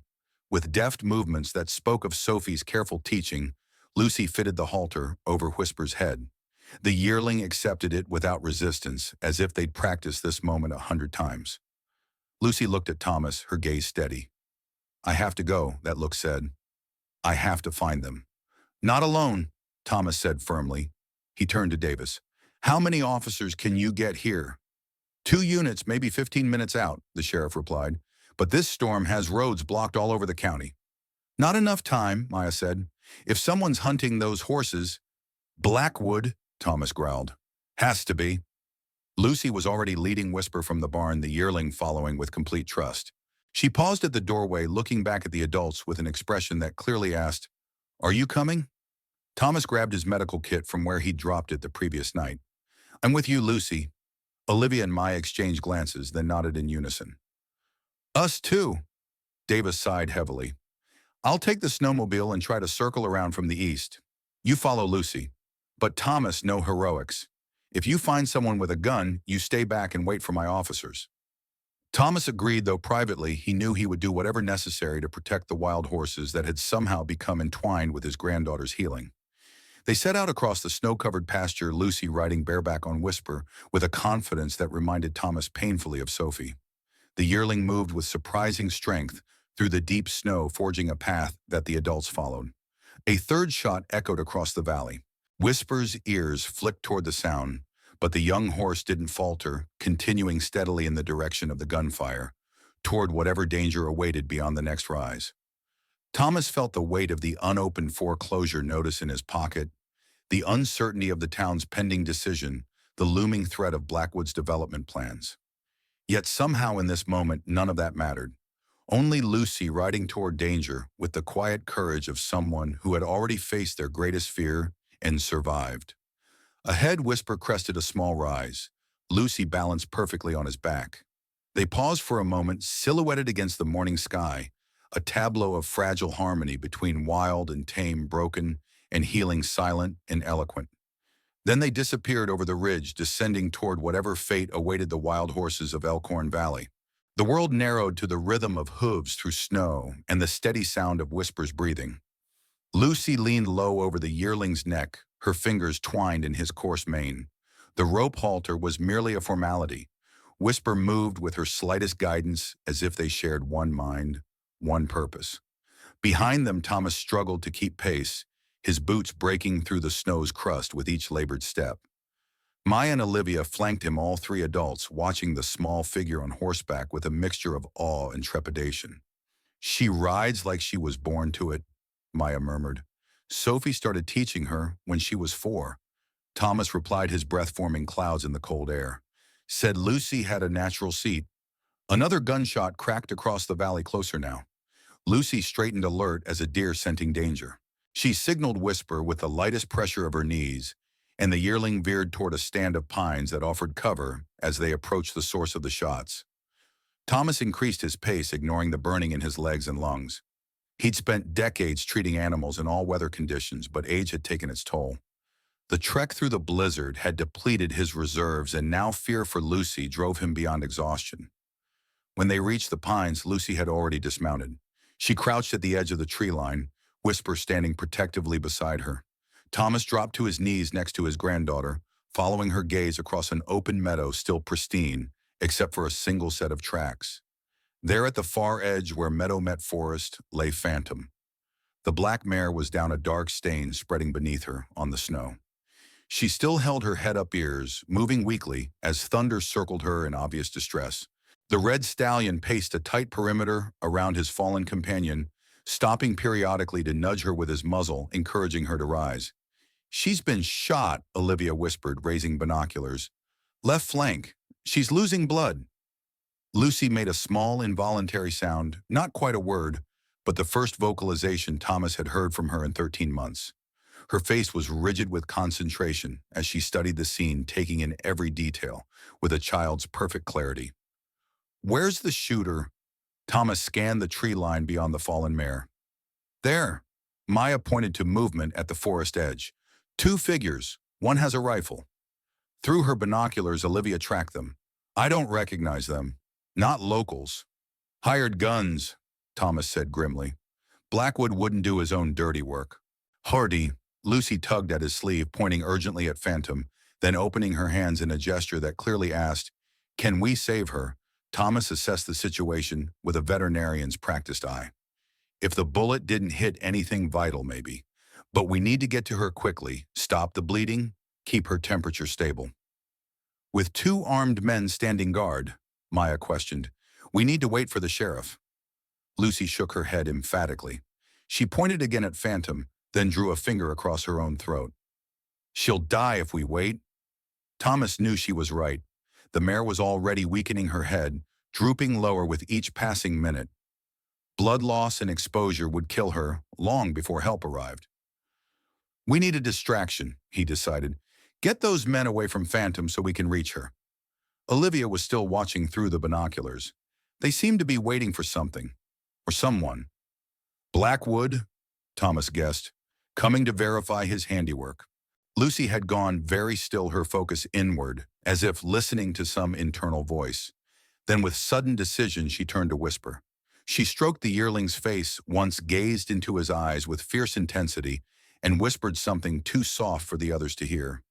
Before anyone could react, she vaulted onto Whisper's back and burst from the tree line, riding not toward Phantom, but away along the edge of the meadow in plain view of the armed men. "Lucy!" Thomas shouted, starting to rise.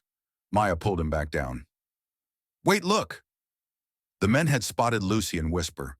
One raised his rifle, tracking their movement. "No!" Thomas breathed, horror constricting his chest. But the second man pushed the rifle down, gesturing toward Lucy with obvious recognition. They conferred briefly, then began moving toward her position, abandoning their vigil over Phantom. She's drawing them away, Olivia realized, giving us a chance to reach Phantom. That's my granddaughter out there with armed men, Thomas hissed. And she's on horseback, moving fast through terrain she knows better than they do, Maya pointed out. This might be our only chance to save Phantom. Thomas was torn, every instinct screaming to follow Lucy. But she had made her choice with characteristic determination. She was creating an opportunity, and refusing it would waste her courage. Let's move, he decided, quickly while they're distracted.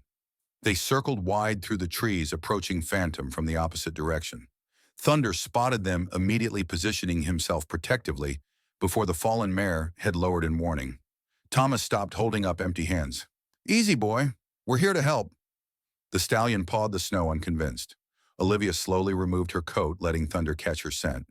He needs to recognize us as non-threatening. I've been observing them for days, he might remember. Cherish. Thomas kept his movements deliberate and calm as he eased the medical kit from his shoulder. Talk to him. Keep his attention while I check Phantom. Olivia continued murmuring reassurances as she inched closer.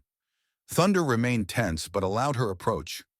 His attention divided between the humans and the distant figures of Lucy and Whisper, still visible along the forest edge. When Thomas reached Phantom, he immediately assessed the damage. The bullet had entered her left flank, but appeared to have missed vital organs. The bleeding was substantial, but not immediately fatal. I need to stop this bleeding and stabilize her, he told Maya. In my kit, pressure bandages, antibiotics, and the thermal blanket. While Thomas worked with practiced efficiency, Maya watched Lucy's progress. She's leading them in a wide circle, keeping just out of rifle range. Smart girl. She's buying us time, Thomas said, his hands steady despite his fear. We need to make it count. Phantom's breathing was labored, her eyes glazed with shock and pain. Thomas administered antibiotics and a mild sedative, then packed the wound with hemostatic gauze. The mare flinched but was too weak to resist. Will she make it? Olivia asked, still maintaining a soothing stream of words for Thunder's benefit. If we can get her somewhere warm and protected, maybe. Thomas spread the thermal blanket over Phantom's body. But we can't move her like this. The distant sound of an engine cut through the crisp air, an ATV approaching from the direction of Blackwood's property. Company's coming, Maya warned. Thomas worked faster, securing the bandages. We need more time. Look, Olivia gasped, pointing to where Lucy had been leading the men on their futile chase. Whisper had stopped at the crest of a small hill. Lucy sat straight-backed upon him, facing the approaching ATV with unflinching resolve. Even at this distance, her posture conveyed absolute determination. The ATV stopped. A tall figure dismounted, unmistakably Ethan Blackwood, in his white Stetson. He stood looking up at the child on horseback, his stance that of a man accustomed to being obeyed. What's she doing? Maya whispered. Standing her ground. Thomas replied, a strange pride mixing with his fear. For a long moment, Blackwood and Lucy faced each other across the snow-covered slope, a tableau of opposing forces: development versus preservation, power versus principled adult pragmatism versus a child's uncompromising moral clarity. Then Lucy extended one arm, pointing directly at Phantom. The gesture was both accusation and challenge. Blackwood turned, following her indication, and for the first time noticed the group gathered around the wounded mare. His posture stiffened with recognition. He sees us, Maya said. Thomas stood deliberately, placing himself in full view. Good. Let him see what he's done. Huntery. Blackwood conferred briefly with the armed men who had finally caught up to the ATV. One gestured emphatically toward Lucy, clearly agitated. Blackwood silenced him with a sharp motion, then remounted the ATV and began driving directly toward Thomas and the others. What now? Olivia asked, tension evident in her voice. Now we find out what kind of man Ethan Blackwood really is, Thomas replied. The ATV stopped 30 yards from them. Blackwood approached on foot, his expression unreadable. He wore an expensive parka over his usual tailored clothes, incongruously formal in the wilderness setting. You're trespassing, Winters, he called. This is private property. Hunting out of season is a criminal offense, Thomas countered. So is hiring others to do it for you. Blackwood's eyes flicked to Phantom, then back to Thomas. These horses are destructive pests. The town meeting authorized their removal if Dr. Carson's study proved ineffective. Only to come. The study period isn't over. Maya stepped forward. And we've documented clear evidence that these horses can be safely managed without hunting. Evidence that conveniently washed away in last night's storm, Blackwood said dismissively. The flood destroyed your research camp. Nothing left but debris. Thomas felt cold anger rising. You've been planning this all along, using the storm as cover. Blackwood didn't deny it. This valley has a future winters. Progress doesn't wait for sentiment about wild animals. These aren't just animals, Olivia said, surprising everyone by confronting her father directly. They're intelligent, family-bonded creatures with established patterns and behaviors. Our research proves they can coexist with the community. Blackwood regarded his daughter with cool assessment. I expected better from you, Olivia. You're a scientist, not an activist. I'm both, she replied steadily, because science without ethics is just technology, and that's never been enough. The sound of hoofbeats interrupted their confrontation. Lucy guided Whisper in a wide arc around Blackwood, coming to stop beside Thomas. Her eyes never left Blackwood's face, challenging him with silent accusation. Your granddaughter has spirit, Blackwood acknowledged. Sophie was the same way, idealistic to a fault. Thomas tensed at the mention of his daughter. Leave Sophie out of this. Why, she's the reason the child doesn't speak, isn't she? Blackwood's gaze shifted to Lucy. Traumatized by watching her mother die. Terrible thing for a child to witness. Lucy's expression remained unchanged, but her small hands tightened on the rope halter. The accident was 13 months ago, Blackwood continued. Same time these particular horses appeared in our valley. Interesting coincidence, don't you think? Thomas stared at him, realization dawning. You know, about Whisper about the roundup that day. You've known all along. I make it my business to know everything that happens in this valley. Blackwood's voice remained conversational, almost pleasant. The BLM roundup was my initiative. Those mountains are part of my development plan. Can't have wild horses disrupting construction once it begins. The roundup wasn't scheduled until the following month. Thomas said, pieces falling into place. You had it moved up, without proper notification. Bureaucracies can be persuaded to expedite things with the right incentives. Blackwood glanced at Phantom, his expression hardening. That mare has been trouble from the start. Led half the herd away during the roundup, cost the operation thousands in overtime hours. Lucy nudged Whisper forward a few steps, placing herself directly between Blackwood and Phantom. The meaning was clear. You'll have to go through me. Blackwood actually smiled, a cold, tight expression. Brave. Foolish, but brave. Why are you doing this? Maya demanded. You have thousands of acres. Why can't these 3 horses live in peace? Because exceptions become precedents, Blackwood replied simply. Today it's 3 horses. Tomorrow it's environmental impact studies delaying my resort construction. The next day it's zoning restrictions and conservation easements. He shook his head. No. Better to resolve the situation cleanly. By shooting them? Thomas asked incredulously. By removing the problem permanently.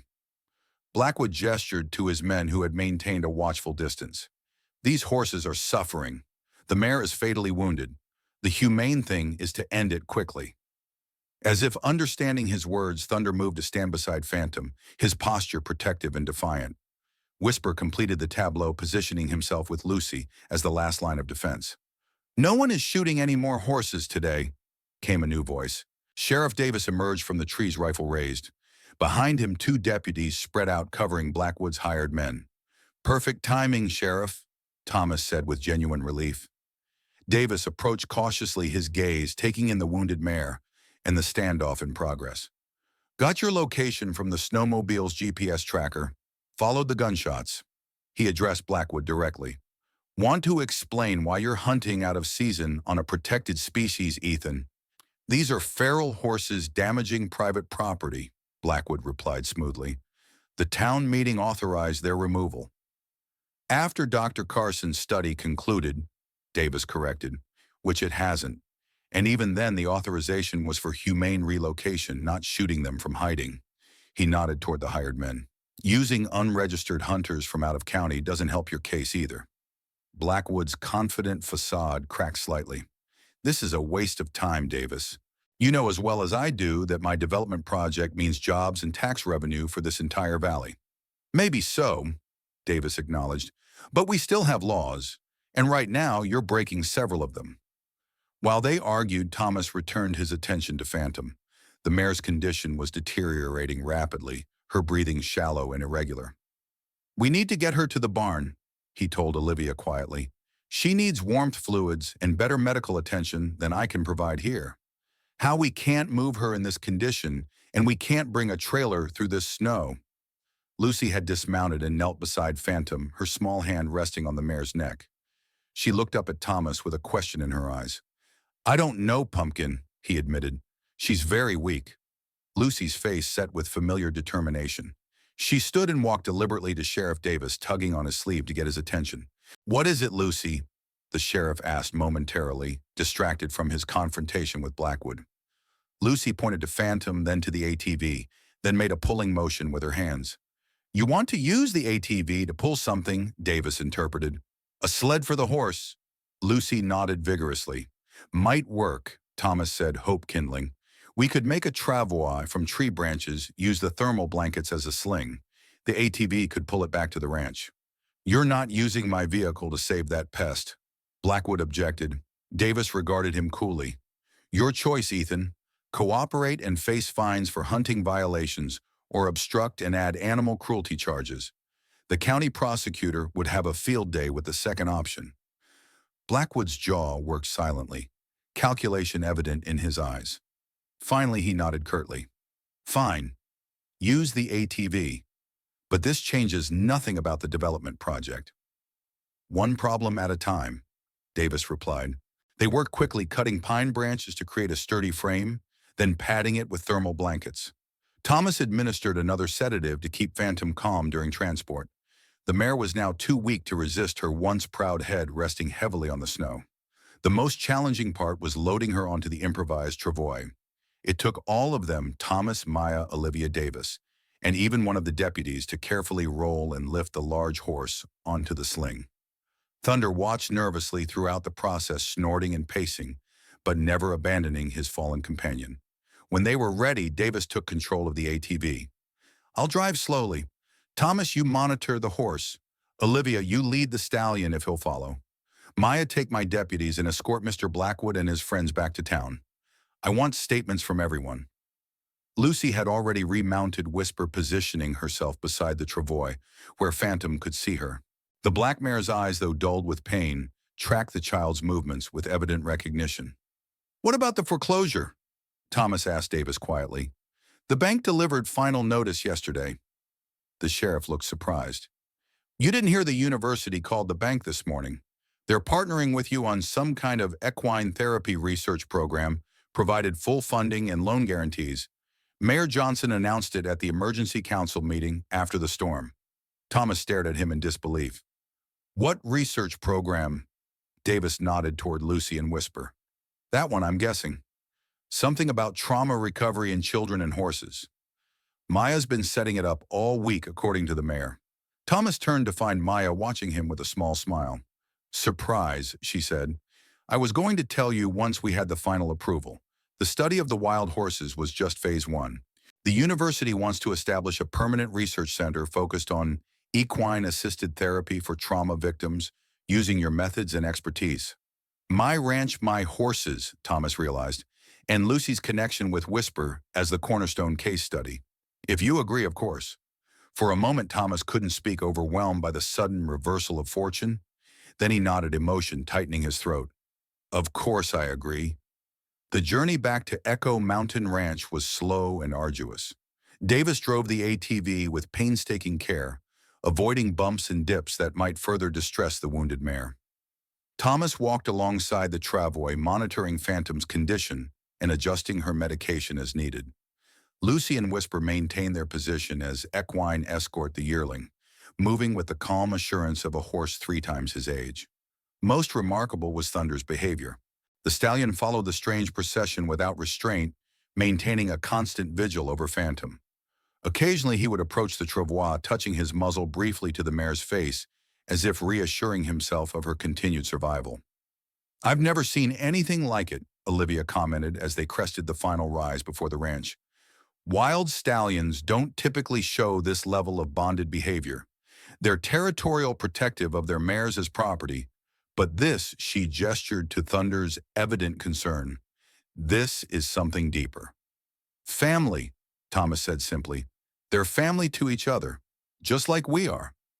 At the ranch, they converted the largest stall in the barn into a recovery space, lining it with fresh straw and installing portable heaters to maintain a constant temperature.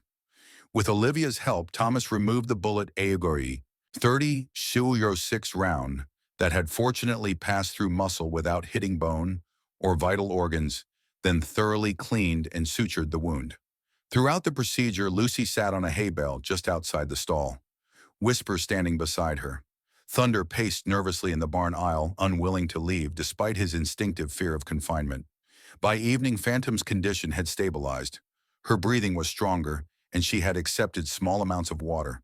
Thomas administered antibiotics and pain medication, then joined Lucy on the hay bale. "She'll make it," he told his granddaughter. "She's a fighter." Lucy nodded, unsurprised, as if she had never doubted this outcome. She opened her sketchbook to a new drawing. Phantom standing in the snow, healing, but scarred, with Thunder and Whisper flanking her protectively. "Is that what you see for them?" Thomas asked. The three of them, still together. Lucy considered the question, then slowly shook her head. She turned to a fresh page and began to draw with swift, certain strokes. The new image showed Echo Mountain Ranch, transformed the pastures, extended new shelters built along the perimeter, wild horses grazing alongside the rescues, with Lucy standing at the boundary between worlds. A sanctuary, Thomas realized, not just for our rescues, but for the wild ones too. A place where they can come and go freely. Lucy nodded emphatically, adding details to the drawing: water stations, feeding areas, observation platforms, where researchers could study the horses without disturbing them. "That's a beautiful vision," Thomas said, "and with a university partnership, it might actually be possible." Lucy turned to a third page and drew one more image, the same three wild horses, but with a fourth figure now. A dappled gray mare with a distinctive white shoulder patch. "Artemis." Thomas sighed gently. "Lucy, we don't know if Artemis is still out there. It's been months since anyone's seen her." Lucy tapped the drawing insistently, then pointed toward the mountains beyond the barn walls. "You still believe she's alive, that she'll find her way back to Whisper?" A firm nod, absolute in its conviction. Thomas put his arm around Lucy's shoulders. "Then we'll keep looking, and we'll make sure there's a place for her here if she does come home." Lucy leaned against him, her small body relaxing slightly for the first time in days. Outside, snow began to fall again, not the driving blizzard of the previous night, but gentle flakes drifting in the golden light from the barn windows. Inside, Phantom slept, her sides rising and falling in the steady rhythm of healing. Thunder had finally settled in the corner of the barn aisle, his vigilance softening into exhausted rest. Whisper stood with his head over the stall door, watching over Phantom with the patient devotion of family. In this moment of fragile peace, Thomas allowed himself to imagine the future Lucy had drawn: wild and domestic coexisting, broken beings healing each other, silence transformed into new forms of communication. Perhaps Sophie had seen this possibility on the mountain that day in her final moments. Perhaps this was what she had meant when she told Lucy to listen. 3 days later, Phantom was strong enough to stand. Her recovery was remarkable by any standard, a testament to her wild vitality and perhaps to the constant presence of her family. Thunder remained in the barn, accepting confinement against all instinct to stay near the mare. Whisper divided his time between the stall where Lucy sat for hours each day and the outdoor paddock where he could stretch his legs. Thomas had just finished changing Phantom's bandages when Maya arrived with news from town. The council voted this morning, she announced, stamping snow from her boots at the barn entrance, unanimously in favor of the sanctuary proposal. Even Blackwood abstained rather than voting against it. Blackwood? Thomas was surprised. I'd have expected him to fight it tooth and nail. Public opinion shifted dramatically after word spread about the illegal hunting. The story made regional news: wealthy developer hiring out-of-state gunmen to shoot wild horses that a mute child had befriended. Maya shook her head. Not exactly the publicity he wanted for his luxury resort. So the horses are safe officially, protected under both local ordinance and the university research charter. Maya confirmed. The sanctuary will include 500 acres of mixed terrain, including access to the North Ridge and traditional grazing grounds. Thomas whistled softly. 500 acres. That's significant. And it includes a conservation easement preventing future development. Blackwood's resort will have to scale back considerably. Lucy appeared from Phantom's stall, her face questioning. Good news, Pumpkin, Thomas told her. The horses have a permanent home just like you drew it. Lucy's expression brightened, but there was still a question in her eyes. And yes, Maya added, seeming to understand, the sanctuary design includes observation blinds along the migration routes. If Artemis is still out there, we'll be watching for her. Lucy nodded satisfied and returned to Phantom's side. The black mare had developed a particular tolerance for the child, allowing Lucy to check her wounds and offer treats when she would still snort warnings at any adult who approached. There's something else, Maya said, lowering her voice. Olivia received a letter of resignation from the 2 men Blackwood hired. Their statement to the sheriff claims Blackwood specifically instructed them to injure Phantom, not kill her, to create a situation that would force the town's hand. That's still illegal, Thomas pointed out. Yes, but less damaging to his reputation than ordering them to kill the horses outright. Blackwood's playing damage control. Maya glanced toward Lucy. The interesting part is what else they revealed. Apparently, Blackwood has been fixated on these particular horses ever since the BLM roundup 13 months ago. Thomas frowned. Why? Maya hesitated. According to their statement, Blackwood's wife died in a riding accident 5 years ago. She was thrown from her horse when it was spooked by a wild Mustang near their property. My God, Thomas murmured. He blames wild horses for her death. It seems so. And when Sophie's accident happened in similar circumstances, Maya left the implication hanging. Thomas connected the pieces. He saw it as a pattern. Wild horses causing human tragedy. Trauma affects us all differently, Maya said. Some people like Lucy turn inward. Others like Blackwood lash outward, trying to control or eliminate whatever they perceive as the threat. They watched as Lucy stroked Phantom's neck, the once fierce mare, now accepting the child's touch with gentle tolerance. Will charges be filed? Thomas asked. That's up to the county prosecutor. But Olivia thinks her father will offer a substantial donation to the sanctuary program, instead compensation that saves face while supporting the community. Thomas nodded slowly. Money can't fix everything, but it can build proper facilities for these horses. I won't turn that down, whatever his motives. Later that afternoon, an unexpected visitor arrived at the ranch. Thomas was in the paddock with Whisper checking the yearling's hooves when a black SUV pulled up beside the house. Ethan Blackwood emerged alone without his signature, white Stetson, looking oddly diminished against the vast white landscape. Thomas straightened, wary but curious. Blackwood. The developer approached the paddock fence, his expression uncharacteristically uncertain. Winters, I came to check on the mare. Phantom's recovering. No thanks to your hired guns. Blackwood didn't rise to the bait. His gaze had fixed on Whisper, who regarded the visitor with alert interest. This is the yearling, the one your granddaughter rides. His name is Whisper, Thomas said. And yes, he and Lucy have a special bond. I knew a horse like that once, Blackwood said unexpectedly. When I was a boy, a pinto gelding named Scout followed me everywhere, even without a lead rope. His voice had softened with the memory. My father sold him when I was 12, said I was too attached, that it wasn't healthy to care so much about an animal. Thomas didn't respond, surprised by this glimpse of vulnerability from a man he'd considered purely calculated. My wife loved horses, Blackwood continued, still watching Whisper. Had a stable of 6 thoroughbreds. Rode every day regardless of weather. His face tightened. Until a band of Mustangs spooked her favorite mare. The fall broke her neck. She died instantly. I'm sorry, Thomas said, and meant it despite everything. When I heard about your daughter's accident, Blackwood trailed off. Same circumstances. Same senseless waste. Not senseless, Thomas corrected quietly. Sophie died, yes, But something important survived through Lucy and these horses. A connection, a possibility for healing.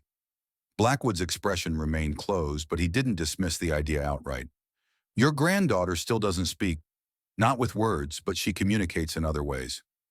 As if summoned by their conversation, the barn door opened and Lucy emerged. She stopped when she saw Blackwood, her body tensing visibly. Behind her, Thunder appeared in the doorway, alert to her sudden wariness. "Lucy," Thomas called. "Mr. Blackwood came to check on Phantom." Lucy approached slowly, her expression guarded. She stopped a few yards away, studying Blackwood, with the same direct gaze she used when assessing an unfamiliar horse. "Hello, Lucy," Blackwood said awkwardly. I'm glad to hear the mare is recovering." Lucy didn't respond except to tilt her head slightly, still evaluating. Blackwood seemed at a loss, unused to dealing with children at all, much less one who wouldn't speak. Finally, he reached into his coat and withdrew an envelope. "I brought something. For the horses." He extended the envelope toward Thomas. "A donation to the sanctuary program, and—" he hesitated. "A copy of the deed for the Northridge property. I'm transferring ownership to the university's conservation trust." Thomas accepted the envelope, stunned. "The entire ridge that's over 1,000 acres. It was never suitable for development anyway," Blackwood said dismissively, but the explanation rang hollow. "Too steep, too many environmental restrictions." Lucy had moved closer, her attention caught by something else Blackwood was removing from his pocket, a small photograph worn at the edges. "I also brought this," he said, offering it to Lucy. "I thought you might want to see it." Lucy accepted the photo carefully. It showed a dappled gray mare with a distinctive white shoulder patch, unmistakably Artemis, standing at the edge of a mountain meadow. The photo was date-stamped just 2 weeks earlier. Lucy's head snapped up, her eyes wide with question. "My property's security cameras," Blackwood explained. "They've recorded this mare several times over the past few months, always at a distance, always alone. She seems to be following the yearling's band from afar." Lucy clutched the photo to her chest, her face transforming with joy and vindication. She looked up at Thomas, her expression radiant with 3 words she didn't need to speak. "I told you. She's alive," Thomas said, wonder and relief mixing in his voice. "All this time." "The cameras recorded her most frequently near the eastern forest spring." Blackwood continued addressing Lucy directly now. "She seems to visit at dawn every few days." Lucy nodded as if this confirmed something she had long suspected. She carefully tucked the photo into her pocket, then did something that startled both men. She extended her hand to Blackwood in a formal gesture of thanks. After a moment's hesitation, Blackwood shook her small hand with surprising gentleness. "You're welcome." It wasn't forgiveness exactly. The harm Blackwood had done couldn't be erased with a single act of restitution. But it was acknowledgement of shared loss, of the possibility of different responses to trauma, of the slow, imperfect work of healing. As Blackwood turned to leave, Lucy tugged at Thomas's sleeve, pointing to the barn with urgency. "You want to show him Phantom?" Thomas asked, surprised. Lucy nodded firmly. "I don't think that's necessary," Blackwood began, but Lucy was already heading toward the barn with clear expectation that he would follow.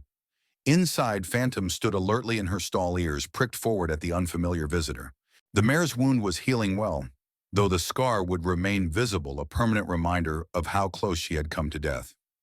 Lucy positioned Blackwood at a respectful distance from the stall, then retrieved her sketchbook from a nearby shelf. She opened it to a drawing Thomas hadn't seen before. Blackwood's wife, recognizable from photos Thomas had seen in the local paper, astride a beautiful thoroughbred. The rendering was perfect in its details, though Lucy could only have created it from descriptions or photographs. Blackwood's breath caught audibly. "How did you—" Lucy turned to another page. This one showed a split image: on one side, Blackwood's wife falling from her horse as wild Mustangs ran past. On the other, Sophie falling from Artemis during the BLM roundup. The parallel was unmistakable, the shared tragedy rendered with compassionate clarity. "You understand," Blackwood said softly, something breaking in his voice. Lucy nodded. Then she turned to a third drawing, this one showing 2 paths diverging from the twin tragedies. One path led to a hunter with a rifle standing over a fallen horse. The other led to a child and a yearling, foreheads touching in mutual comfort. Different choices, Thomas translated, though the meaning was clear without words. Blackwood stared at the drawing for a long moment. When he finally looked up, his eyes were bright with unshed tears. Your granddaughter is remarkable Winters. She is, Thomas agreed simply. The mare, Blackwood gestured to Phantom. Will she recover completely? She'll carry the scar, but yes, she should regain full function. Wild horses are incredibly resilient. So are children, it seems. Blackwood looked at Lucy with newfound respect. Thank you for showing me this. Lucy inclined her head in acknowledgement, then returned to Phantom's side, closing the conversation. Outside, as Blackwood prepared to leave, he paused with his hand on the SUV's door. I can't undo what I've done, Winters. To the horses or to your family. No, Thomas agreed. You can't. But the sanctuary, it's a start. Something positive from all this mess. He glanced toward the barn where Lucy remained with Phantom. Your granddaughter showed me something important today. About choices. About different ways to carry grief. Thomas nodded, understanding. Sophie used to say that healing doesn't mean forgetting. It means finding a way to carry the memory that doesn't destroy you. Wise woman, your daughter. Blackwood's mouth twitched in what might have been the ghost of a genuine smile. Her daughter takes after her. As the SUV disappeared down the driveway, Thomas felt a subtle shift in the atmosphere of Echo Mountain Ranch, as if a long-held breath had finally been released. The sanctuary wasn't built yet, the future wasn't guaranteed, but something fundamental had changed. A cycle of trauma and retribution had been interrupted, replaced by the possibility of understanding. Country Farson. 6 months later, spring transformed Elkhorn Valley. The meadows erupted in wildflowers, creeks swelled with snowmelt, and new life emerged everywhere, including at Echo Mountain Ranch, now officially renamed Echo Mountain Sanctuary for Horse and Human Healing. The university partnership had brought resources beyond Thomas's wildest expectations. New paddocks extended from the original barn, with specialized facilities for both rescue horses and the semi-wild bands that now visited regularly. Research students occupied the small cabins built along the eastern property line, conducting studies on equine behavior and trauma recovery. Maya oversaw the scientific program, while Thomas provided veterinary expertise and training. Olivia visited weekly, working specifically with children, referred to the sanctuary's therapy program, children who, like Lucy, had experienced trauma that left them unable or unwilling to communicate through conventional means. And at the heart of it all was Lucy, no longer silent. Her first spoken words had come 3 weeks after Phantom's shooting on a clear winter morning, when the mare finally took her first steps outside the barn. As the black horse tentatively explored the small paddock, Lucy had turned to Thomas with radiant joy. She's really okay, she had said, her voice rough from disuse, but clear in its wonder. She's really going to be okay. Thomas had been too overcome to respond, simply gathering his granddaughter in his arms as she repeated the discovery. Each repetition stronger than the last.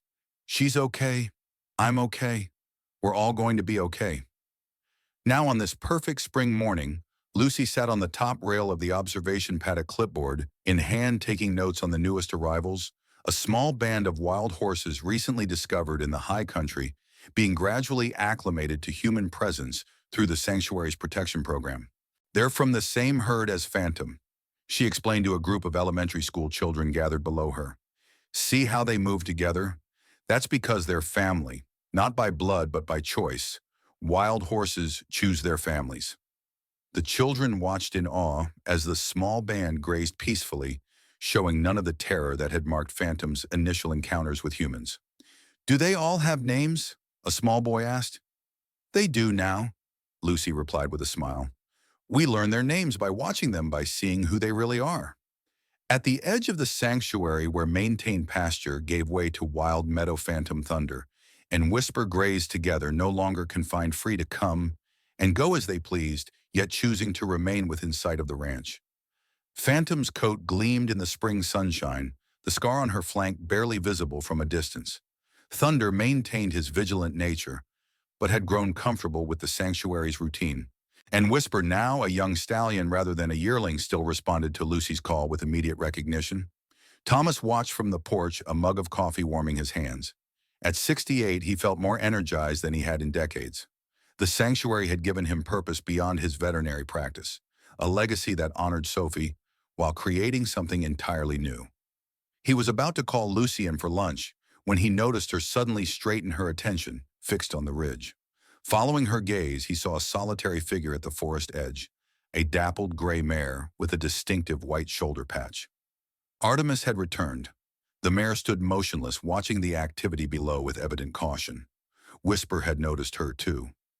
The young stallion raised his head, nostrils flaring, as he caught a scent that triggered deep memory. Slowly, deliberately, Whisper began walking toward the forest edge. Phantom and Thunder watched but didn't follow, as if understanding the significance of this moment. Lucy jumped down from the fence rail and joined Thomas on the porch, her face alight with vindication and joy. "I told you she'd come back," she said softly. "She was just waiting until it was safe." Together they watched as Whisper approached his birth mother. There was no dramatic reunion, no cinematic recognition scene, just a quiet moment of connection as the two horses touched muzzles, briefly acknowledging what had been lost and what remained. "Will she stay?" Lucy wondered. "I don't know," Thomas answered honestly. "Wild horses make their own choices, but she knows Whisper is here, and she knows this is a safe place. That's enough for now." Lucy leaned against him, content with this uncertainty. At 10 years old, she had already learned what many adults never grasp, that healing doesn't follow a straight line, that some losses can never be undone, but that new connections can still be forged in the aftermath of even the most profound grief. On the ridge, Artemis turned and disappeared back into the forest, but without the desperate flight that had marked her previous departures. This was a measured withdrawal, a choice rather than a retreat. Whisper watched her go, then returned to Phantom and Thunder, the family he had found when his birth mother could no longer protect him. "Mom would have loved this place," Lucy said, breaking the silence. "Everything we built." "She would," Thomas agreed, "but I think she'd be proudest of you, of the way you found your voice again." Lucy smiled, her expression holding echoes of Sophie's determination and courage. "I just needed to learn how to listen first, like she told me." As the sanctuary settled into its midday rhythm, Thomas reflected on the journey that had brought them here, from tragedy to silence, to healing from broken trust, to tentative new bonds. Echo Mountain had always been a place of rescue, but now it was something more profound, a place of transformation where the deepest wounds could be acknowledged without shame, and where silent screams could finally find expression.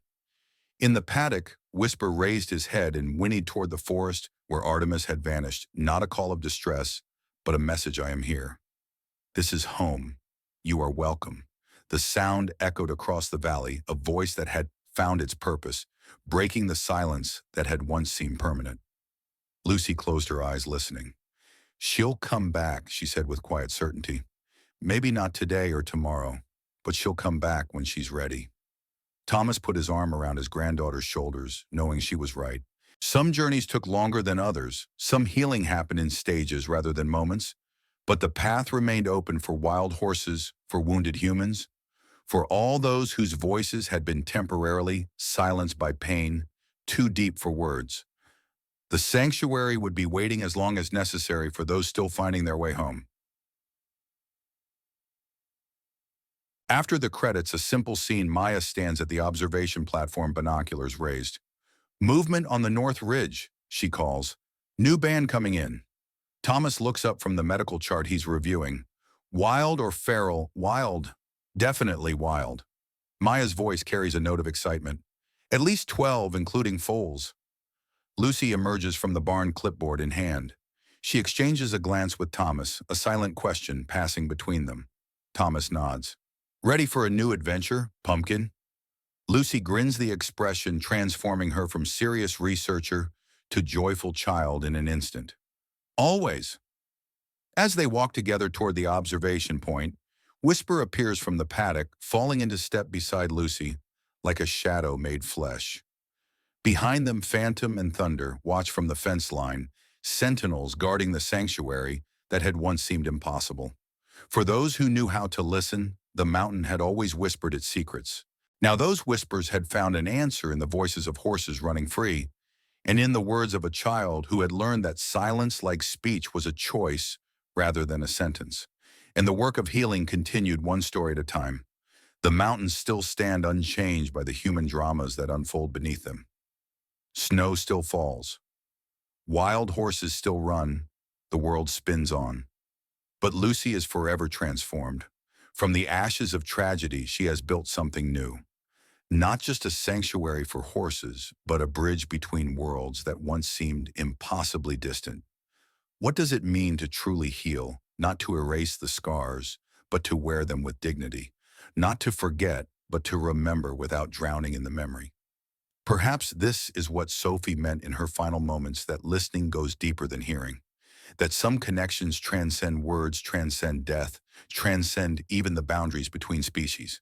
In the quiet moments between sunset and darkness, when Whisper stands beside Lucy on the ridge, watching Artemis disappear into the forest, there is a truth too profound for language. We all carry our silences, our unspoken griefs, our buried screams. But when we find the courage to listen, truly listen, to the whispers around us and within us, we discover that silence isn't empty. It's full of everything that matters most. And sometimes the most important journeys are the ones that lead us back to our own voice.